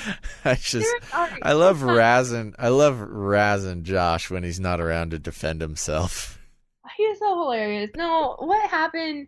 That happened after Jacqueline was born, but what got him interested in that was seeing an episode of It's Supernatural because we were so poor. Yeah. We were so poor and broke that we had the welcoming package from Dish TV. And all that was on was, Christian television. Yeah. So Josh was like, well, okay, I'm going to sit here watch some TV. What's on? Well, that came up and L.A. Marzulli was on. And so he actually recorded it. And after I came home, he's like, babe, you got to watch this. This is going to blow your mind. I was like, okay. And so I sat down. I was like, well, shoot. That kind of changes everything. And it was just really fascinating to what me. Was it? What was it about in particular? Is L.A. Marzulli talking about the Nephilim or something? He was talking about his escape from New Age. Oh, okay, yeah. And Josh Josh also had a background in New Age, so he's like, wow, this is just amazing. This is incredible. You know what? I think God's telling me I need to write. I was like, okay. Wow. And so he's like, I've been on disability for over, at this point it was over a year. He's like, I don't want to be on disability all my life. I want to make something of myself. I want to do something. And so he's like, I really feel like God is telling me I should get back into writing. I'm like, okay, do what you want, babe. All right. I'll support you 100%. And so he got started on his book, and he started researching. He had one guy who introduced him to podcasting and, telling him, well, you should start doing this and get into podcasting. And it was Blog Talk it was Blog Talk. And he got him started on that. Josh started taking chances, asking me, he's like, hey, babe, after his book was done, he said, what do you think? Can I pay somebody $5 on Fiverr to promote my book? And I was like, sure, honey. Back then $5 was like, it was a lot of money. Yeah. That was 5 McChickens, okay? That was 2.5 kids' meals. Yeah, for sure. We were so broke. That's what we got, food that I brought home from McDonald's. Yeah. Because it was either free or discounted for me. Hey, there we go. Exactly. It's crafty, man. That's what you gotta do nowadays. Gotta be on that hustle, getting the discounts and the free noms, man. We needed that. I mean, we were so poor. I'm like still on that grind. Dude, it was horrible. And so me, I was like, I did with a smile. I'm like, okay, honey, all right, I believe in you. In my mind, it's like, oh my gosh, it's 5 McChickens. And he's like, but you know what?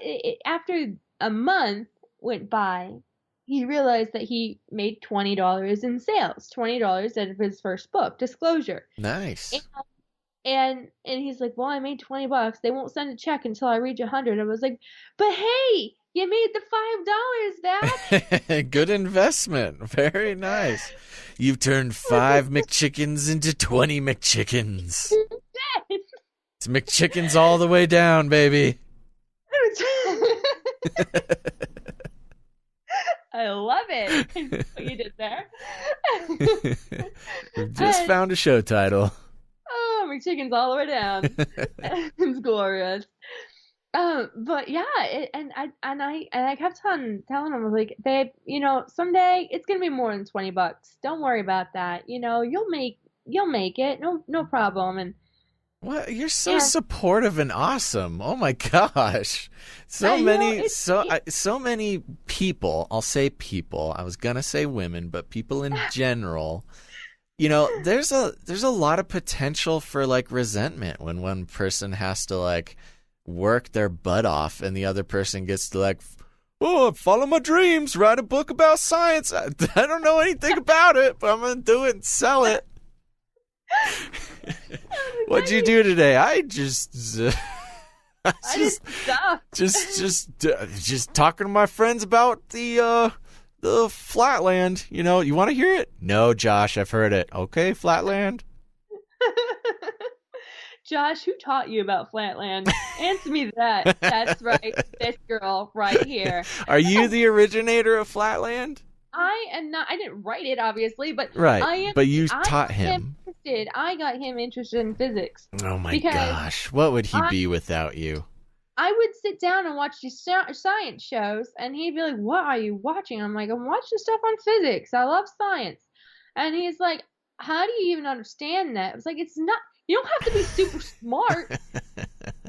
It's just. I love it. I love chemistry. I love how things work. I love, how It's things just are physics, Josh. It's just the secrets of the universe revealed. the atom. You know atoms, what things are made out of. Wow. Well, that's incredible. I didn't know that part of the story. So good for you and good So for on our him. date nights, we would just sit and watch science shows and talk about it for hours at a time. That was our life, and bounce ideas off of each other. And yeah, he got interested, and he's like, "Oh man, that's awesome." And then he started researching it more, and now he does the multiverse. Yeah, he's the man. He's a man. Yeah. By the way, I want to put it on record. Josh Peck is the man. We have a playfully razzing relationship, and I love this opportunity to just really lay it on thick straight to his wife, and he can't do anything about it. Oh man, it was so funny when he was on a Canary Cry for the first time back when we were still in the trailer. My daughter was like 15 months old at this time. Really? Wow. And it was so hilarious. Like I was sitting there laughing. I died when that episode came out. I was like, oh, these people are hilarious. I need to meet them. It was definitely a legendary episode. We still have people, who are making their way down through the catalog. And just in case there's any new listeners, we're talking about my other show with my buddy Gons, Canary Cry Radio. We talk about a lot of crazy stuff. And yeah, Josh, your hubby, was on there, and we still get people to this day who are making their way through the catalog of episodes, and like they'll hit the Josh Peck one and like send us an email. Like they've never reached out ever before. We don't know anything, and they'll just be like, "Oh my gosh, I've been listening for 4 months, and I finally got to the Josh Peck episode. It was off the chain." We're like, "Yep." Oh my gosh. It's a classic. Oh, it is. The first time he was on was hilarious. I died laughing. And then again, when we were in the apartment in back in Michigan, he was on late one night with you guys. And I remember I could hear him because it was like an off the fly kind of deal. Like, "Hey, Josh Peck, come on." "Oh, okay, great. I'm up for it. Let's do this." Yeah. I was just dying because he was just off the wall. I'm like, "Have you been up too late? What is wrong with you?" He's like, "You are hyper, sir." You know what? And I gotta say, it is it's really interesting, and it's really fascinating to learn this story from you, because for a lot of different reasons. One of them being, I mean, your story is incredible, and you're just so like powerful and like go get 'em, and such like, man, I mean, I want to say a word that is not suitable for Christian radio. But yeah, just so impressive. I'm so impressed with you. And, Josh, who kind of accomplished this strange, like, American dream of just picking up science and becoming, like, a popular internet personality. Yeah. And making it work. And, of course, you're, like, the main reason that happened. Like, of course it happened. I believed in him, and I always tell him, I was like, well, because he has other aspirations that he wants to do. He has ideas that he wants to write about. And I was like, "Oh, you'll do that someday." Yeah, absolutely. Yeah. I mean, it was kind of a thing that I just kind of flew out of my mouth when we were living in the trailer, because he had finally come across Tom Horn for the first time. Yeah. And he's like, "Oh man, we got the 2012 Branson prophecy conference." Wow.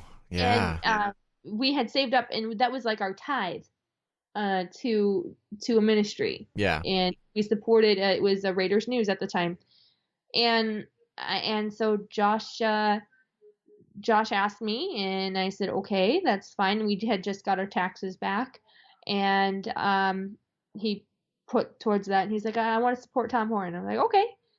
And then so he's going off and he's reading all this stuff on the internet about Tom Horn, and then he's like, man, this guy is the guy, man. He's the man. And I was like, oh, that's really cool. And then he's talking about all the books that he wrote, and he started reading some of Tom's books, and he's like, this guy is awesome. It's like, well, maybe I'll write a book with him someday. It just came out of my face. I mean, I had no idea what I was saying. I didn't know. And he's like, oh, that's cute, honey. That's really adorable. Thanks for, and I was like, you know what? I don't know what I'm saying. I'm sorry. I'm holding a baby. I don't know. And I was just there, like bouncing Jackie on my knee, and I was like, oh, I remember I was right in my living room, and I was holding her. I was standing, and I went over to the futon that we had, and I sat down. I'm like, well, you never know. Maybe you'll write a book with him someday. And it just came out of my face. I didn't know what I was saying. Yeah, totally. I didn't exactly expect that to happen, but she does it a couple times a year now. So I don't know. It's just awesome, and I tell him every day, I'm like, oh yeah, honey, it's just the beginning. It's just the beginning. You're gonna do great things. You're doing great things, but you're gonna do more great things. Totally. I mean, you guys have really. I mean, that's so funny. I mean, that you say that about writing a book with Tom Horn, because, I mean, that's kind of interesting. I mean, there's been times in my life where that's happened too, where it's like, I'll just randomly out of the blue, just like make a decision like, oh, I'm going to do this by the time I'm this old. And then it just like happens. You don't even think about it. And I'm not trying to get like a woo-woo, whatever, the secret nonsense. But, I think that it kind of reminds me of the one of the ways to read the Lord gives you the desires of your hearts. It's not just like, oh, he gives you whatever you want. But I feel like sometimes he'll put a little bit of that in you that, he already knows. He already sees the future. He knows what's going on. But he'll just put a little bit of that in you just so you can look back and remember that. Like, oh, weird. It's incredible. It's really awesome. I mean, where we are now is it's just awesome. Being in ministry, now I'm home more with the kids. I'm still very much involved with Skywatch. I just don't take, I don't take a salary from them anymore. Right. I work with the ministry at home. Yeah. And I'm able to pursue some of the things that I've always wanted to do. There you go. And I mean, I loved being on the multiverse and things like that. That was a lot of fun. Mm-hmm. But now I'm able to be with the children more. I'm able to I go out and I have a couple part-time jobs that I do. I keep myself busy in the home and outside. I waitress part-time, part-time. Well, you got to get out sometime. Yeah, have adult interactions, and the tips are nice. I mean, you actually make really good money as a waitress. I know. And then I do accounting for Missouri State University from home. It's just one of those, like, for a textbook department. That's great. And it's nice. Which is really nice in my current state of being pregnant, in the very early stages of pregnancy, where I feel really sick. I love the fact that I can just work in bed and I don't have to move. Oh, that's beautiful. Oh my gosh, if only I could do that. I got to build some sort of rig where the podcast stuff just like hovers above me while I'm laying in bed, so I don't even have to get up. I could probably do that right now, actually. I got my microphone on this big boom thing. I just got to get a computer screen on the ceiling. Oh, you've just inspired me. You've changed my life. See, there you go. This is going to be awesome. I've been inspired by a pregnant woman and her little blueberry. That's right. The little blueberry gives me all the ideas. Wow. Okay, that's good. It's nice, and I've been able to work towards doing things that I like to do. I do Christian theater. What? Christian theater? It's a stained glass theater in Ozark. It's a Christian theater where you can put on plays and stuff. Yeah, that's awesome. I've been in a couple short films and a student film, and I just get to do getting into that stuff. showbiz, baby. fun. I did it for a while as a teenager. It was a Yeah. lot of fun. I didn't know anything about video editing back then, but now I know everything, and I have a husband who's a videographer. So I was like, okay, There you let me do go. it again. Let me send it out for the entire world to see and make a fool of myself Eh, because that's what it's all about. That's what I do about 3 times a week now.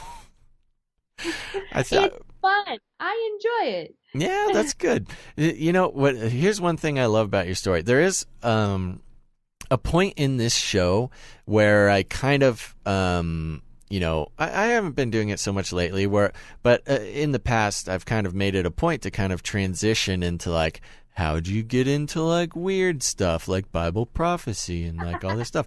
But it was totally like built into your story, and I didn't even have to like do it. So great job. Like a big part of our It's testimony and how we here. It was like the part when the story starts making sense as to like how people know you guys, basically. Yeah. Okay, a couple things. Now we are getting we're coming up on 2 hours, and I mean, I've been running super long on this show, and luckily it's my show, and nobody really cares what I do with it. So we can go as long as I want, as we want. We will go as long as I want. Yes, Basil. So, and I know you're pregnant, and I know it's a little later over there, so I just don't want to I don't want to abuse you. Wow, that was insensitive for me to say. Gotta think, Basil. Think before you speak.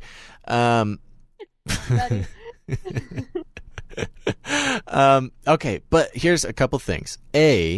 I'm really curious what Josh is going on about this carnivore diet, but we're gonna save that for the very end. And I'm really curious as to what sort of projects you got going on that people can like what do you got going on? Is there anything that people can check out? Well, I did start a YouTube channel again, and I started out doing health videos on Mondays and stuff. And then Josh had to finish a book, and I had to put it off for a little while. And I did some science projects in there with my kids. Ooh, that's fun. I had a different playlist. I have like a few different playlists going on where one is about health and healthy living. Second one is about being creative and doing science projects. And then I have another playlist that's all about my monologues and my acting and me going down that path. Or getting back into it, I should say. That's so cool. Are you like so you're like gonna make a little go for it maybe? Well, it's fun to be in theater, and I do like community short films and stuff. It is a blast. It is a lot of fun. I don't need to be this big name in theater or movies or anything. It's a really fun hobby. That's great. And if gives you joy. If I so happen to be getting paid for it every once in a while, even better. Hey, why not? there you go. There you go. There's a possibility that I got a job or got a part in a film and that's going to be shot in Texas. I don't know. I'll find out tomorrow. We'll find out. Wow, yeah. So much anticipation in your life right now. I caught you right in the peak anticipation moment for your big role. Yeah, so it's fun. I really enjoy and it's stuff that I've always wanted to do. Yeah. And I'm able to finally do it. Yeah, and excuse me if I'm again. We can always skate past something, but you kind of alluded to, and is a common result of experiences that you've gone through.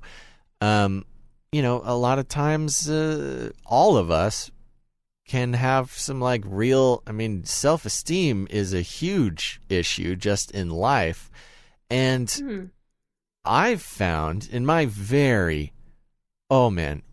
brief, so brief, just barely skinned it experience with like theater and that kind of stuff.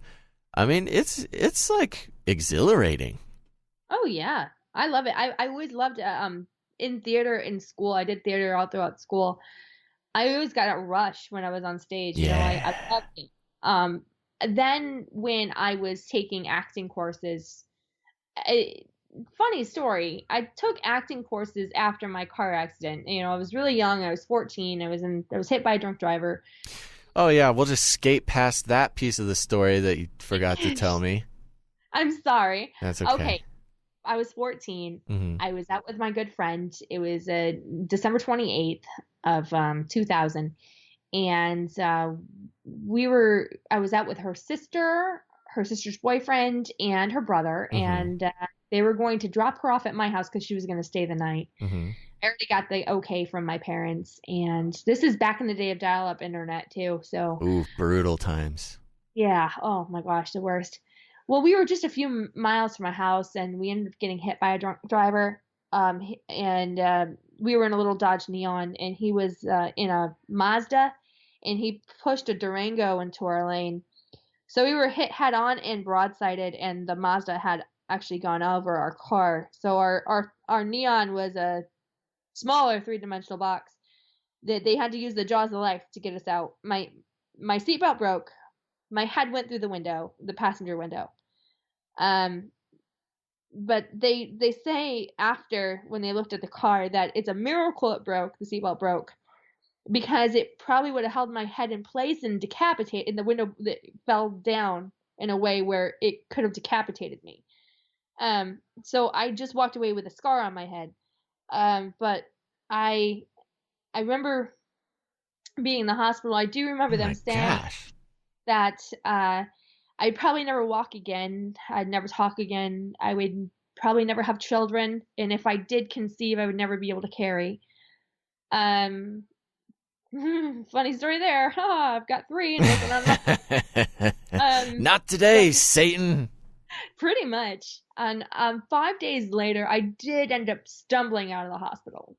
You know, I walked as if I had a stroke. Right. Yeah, but I did. It was like, no, that's not going to be my life. I'm not going to be a paraplegic. You know, it's not going to happen.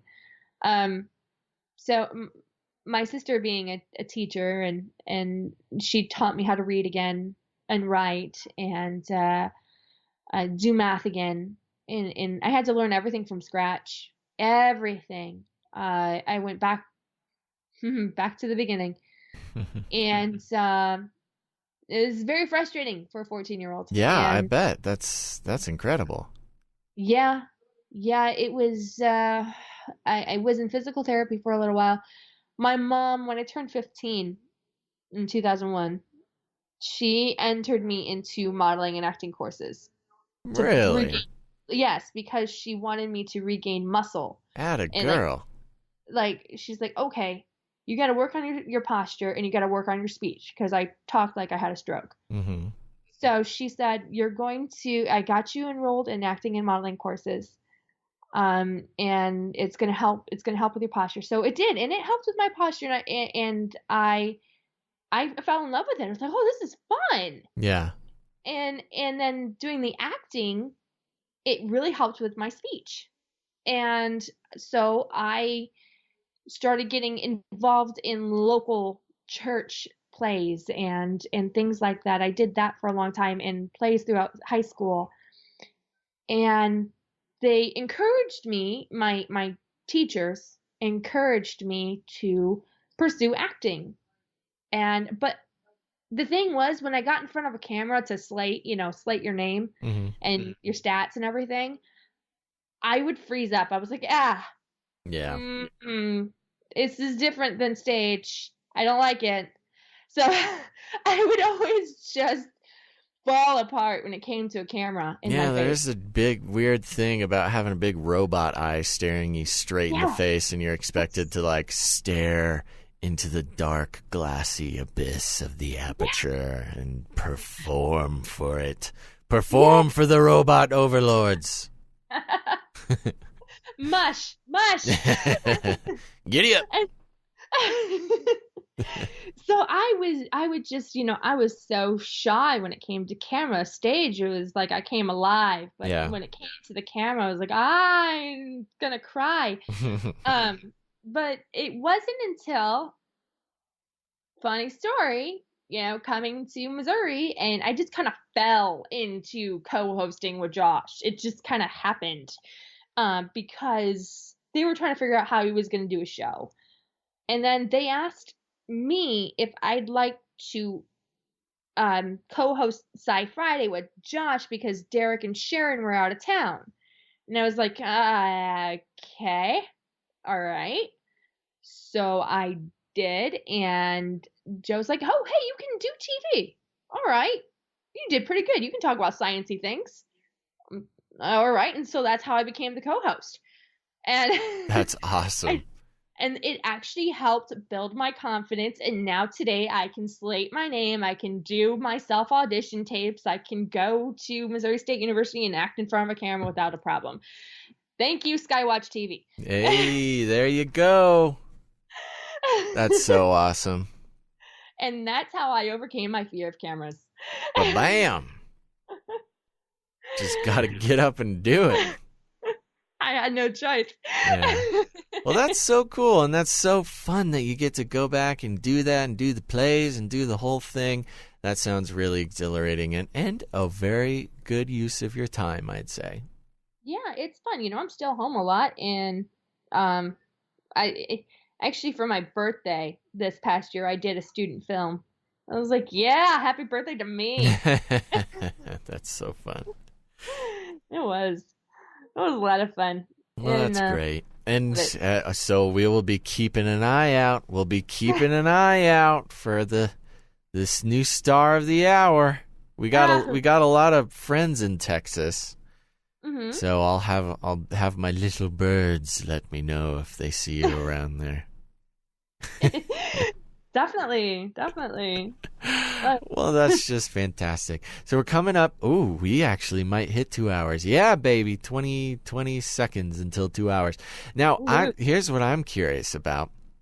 I cannot remember. It's been a long time since I've talked to Josh and since he's been on this show.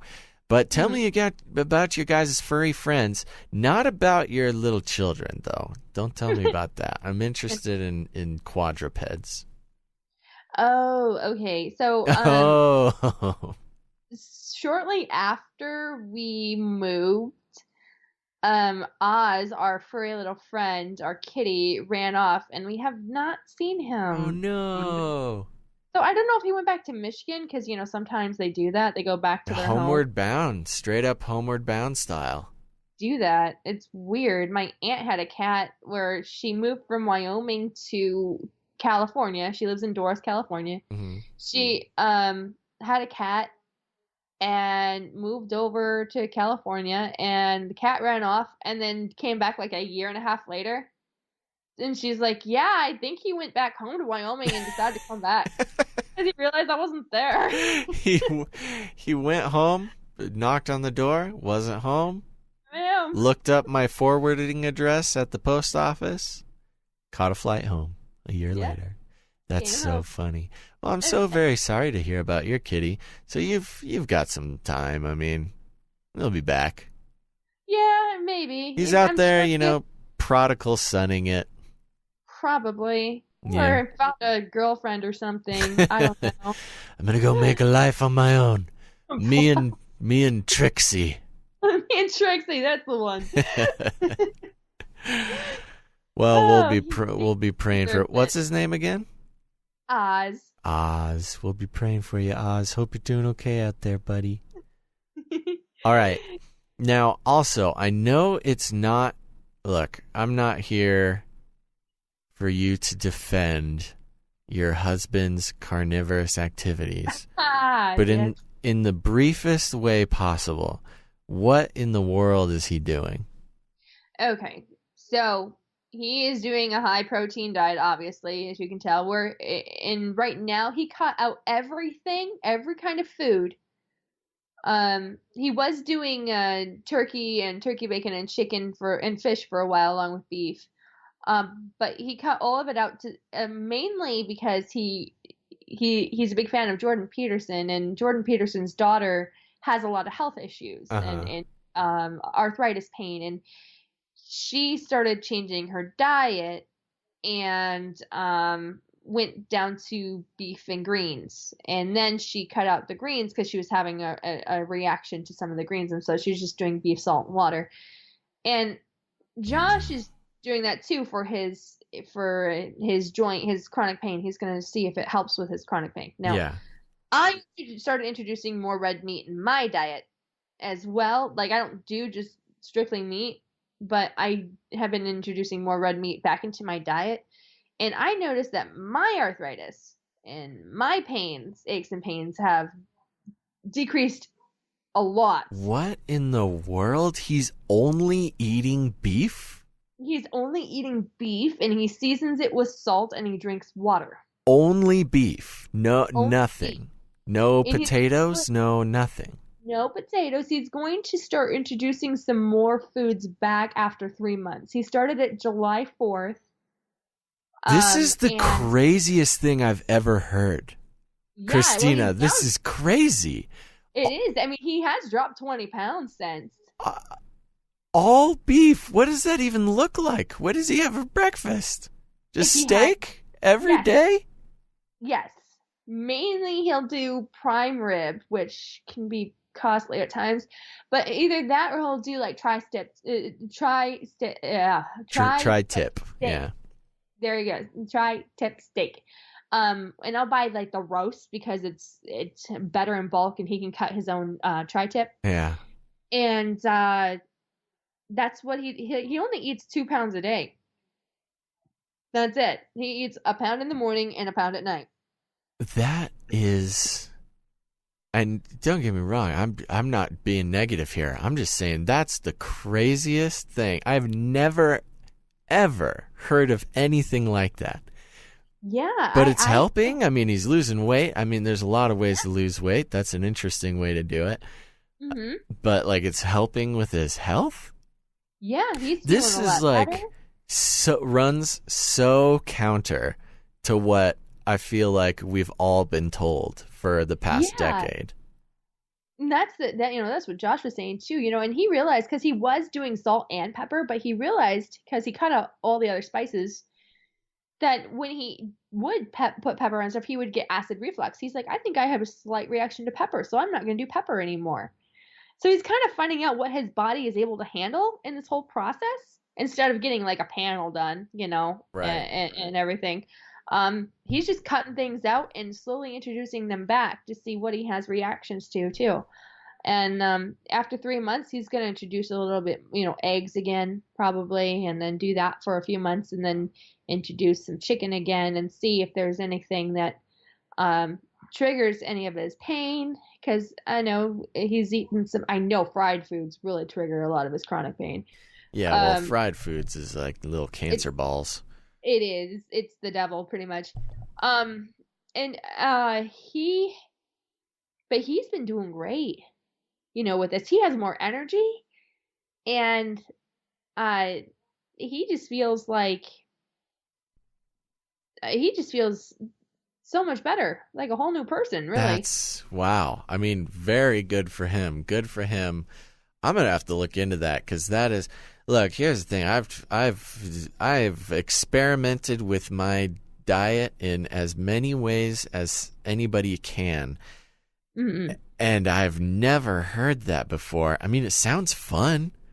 Well, I'd chomp some beef morning, noon, and night, baby. Give me that beef. I'm pretty carnivorous myself. I love meat, but it's it did start the keto. He and I, started, me just because it's healthy. I don't need to lose weight or anything, and it's just a better way of eating. And so he was doing the keto thing for a while, and then he decided to just kind of try this carnivore thing. So this is like a thing people are talking about. Like this, he didn't just make this up. No, he didn't. I mean, don't get me wrong. This sounds like if Josh was going to make up a diet, if he was going to invent one, this would be it. Oh, definitely. When he first heard of it, he's like, dude, that's my kind of diet. I was like, yeah, it is. I mean, he went in and, was listening to what orthopedic surgeons were talking about, about this diet. And orthopedic surgeon was encouraging his patients to eat more, prime rib and stuff. And the good healthy fats in foods like coconut oil and avocado is healing. It heals your brain, it heals muscle, things like that. And he said, yeah, and there's a lot of it in prime rib. So if you eat more meats, you may not need the surgery. And they would change the way of eating, introduce more red meat, and not end up needing surgery. And this is an orthopedic surgeon talking. And so Josh was listening to him on a podcast. I think it was Joe Rogan or something. Yeah. Yeah, and he's like, well, I guess it's legit. What do you think? I was like, go ahead, do it. I love your attitude. You have Jordan Peterson, who lost like 180 pounds. You have his daughter, who's feeling a lot better, who has rheumatoid arthritis. You had an ankle replacement when she was younger due to health issues, and she feels so much better. That's crazy. So why not, at least try it, and, let me in on some of that action, because they were talking about it's good for blood sugar and stuff, and I'm hypoglycemic, and I gotta tell you, my aches and pains that I suffer from my car accident and my blood sugar issues have really, really gone down. Just from eating more red meats. I mean, doctors are telling people to eat less red meat left and right. Yeah, well, I mean, I'm not saying it's for everybody. Yeah. Everybody's body is different, how they handle foods. Yeah, true. Some people need a vegan diet. Some people need it. That's how their body is built to digest, so that's what they need. Some people need a vegetarian diet. Some people need a pescatarian diet. Whatever. That's so interesting you say that, because literally this week somebody was telling me about some cuckoo bananas doctor that they want me to go to that will run all these magical tests and tell me exactly what to eat. And I mean, it sounds great. I mean, the doctor is kind of look, I am as cuckoo as they come. So I don't mean this in a bad way. I'm just he's not necessarily a doctor. I get it.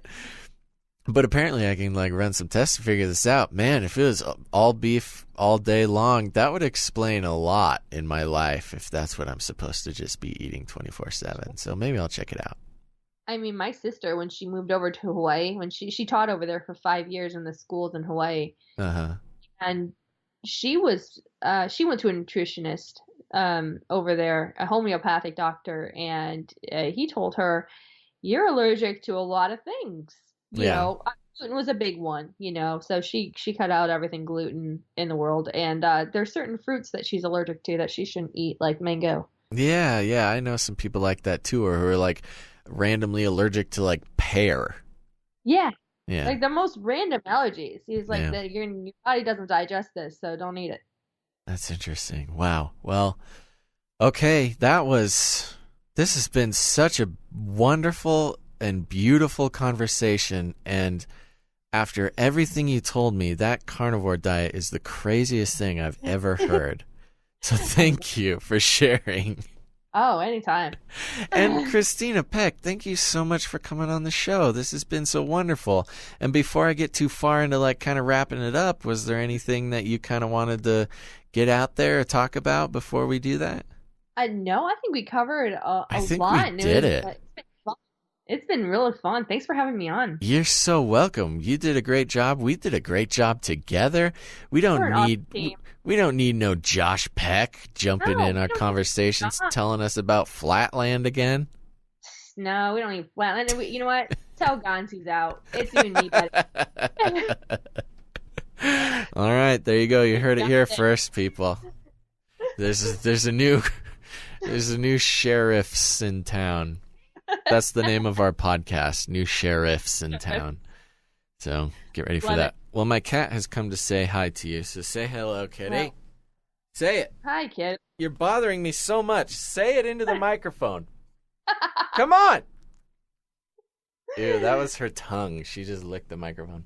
All right, she's a little mic shy, but okay. So officially, Christina Peck, thank you so much. And what's the name of your YouTube channel? Let's get people checking out your cool science projects. Oh, sure. You know what? It's really super easy. Okay. It's youtube.com/Christina Peck. Ah, very good. Very, very nice. Are there any other things we should tell people about before we wrap up here? Like links or anything? You follow me on YouTube. I'm on Facebook. Again, really super easy. Yeah. You type Christina Peck. Yeah. I'll pop there. I would be very surprised if anybody listening to this is not already following all your work, but just in case. It's okay. I get newbies every day. Yeah. It's all good. There you go. We did it. Newbies every day. That's the name of another one of our podcasts. Newbies every day. Newbies every day. Name of my next book. No. It's so good. An autobiography by Basil Rosewater. Newbies every day. All right, Christina, let's do this. Are you ready to call it? Yep. Okay, 3, 2, 1. Bye. Bye. I was off. That's okay. That was one of the best ways I've ever ended a podcast. There you go. You did it. You did it. And I don't even need to ask a question. I know that you guys enjoyed that because that was one of the greats. One of the greats. And I would expect no less from Mrs. Christina Peck. Make sure to go check out all her stuff. And, keep an eye out. Keep an eye out because she's going places, baby. That's right. And who knows? I might have to get Josh Peck on so he can retaliate for all the razzing he got from me on this episode. So I don't know. Maybe we'll start a campaign. We'll just pester him on Twitter. I won't even ask him officially. We'll just pester him on Twitter. Okay, don't pester him on Twitter. I'll just ask him. Okay, anyways, moving on. Thank you guys so much for listening. Truly, your consistency in listening adds so much to the consistency of this show coming out, as well as those who support the Patreon at patreon.com/thejoyspiracy-theory. And if you want to join in on that, help us get to the first goal. We are so close, honestly. If you go take a look, I mean, that one person could put us over the edge there. So if you think you might be that one person, go to patreon.com/thejoyspiracy-theory. You'll get access to all sorts of fun bonus material and stuff like that. Also, if you don't got the finances, totally cool. I don't want you to do anything you're uncomfortable with, but if you want to help the show in other ways, what you can do is just go ahead, press the share button. Just share this on your Facebook, share this episode on just straight up to your friends. Let's get the word out there about the Joyspiracy Theory and all the goodness and fun that's happening over here, as well as leaving ratings and reviews on iTunes. Very, very important. Haven't gotten any of that in a little while, a couple months. So if you guys haven't done that yet, please head over, leave a rating and a review. It helps out the show way more than you know. And that's just 1 to 5 stars. 1 star's bad. 5 stars good. And reviews is just telling good or bad things about the show. Okay. Enjoy, everybody. See you next time. Be good, y'all.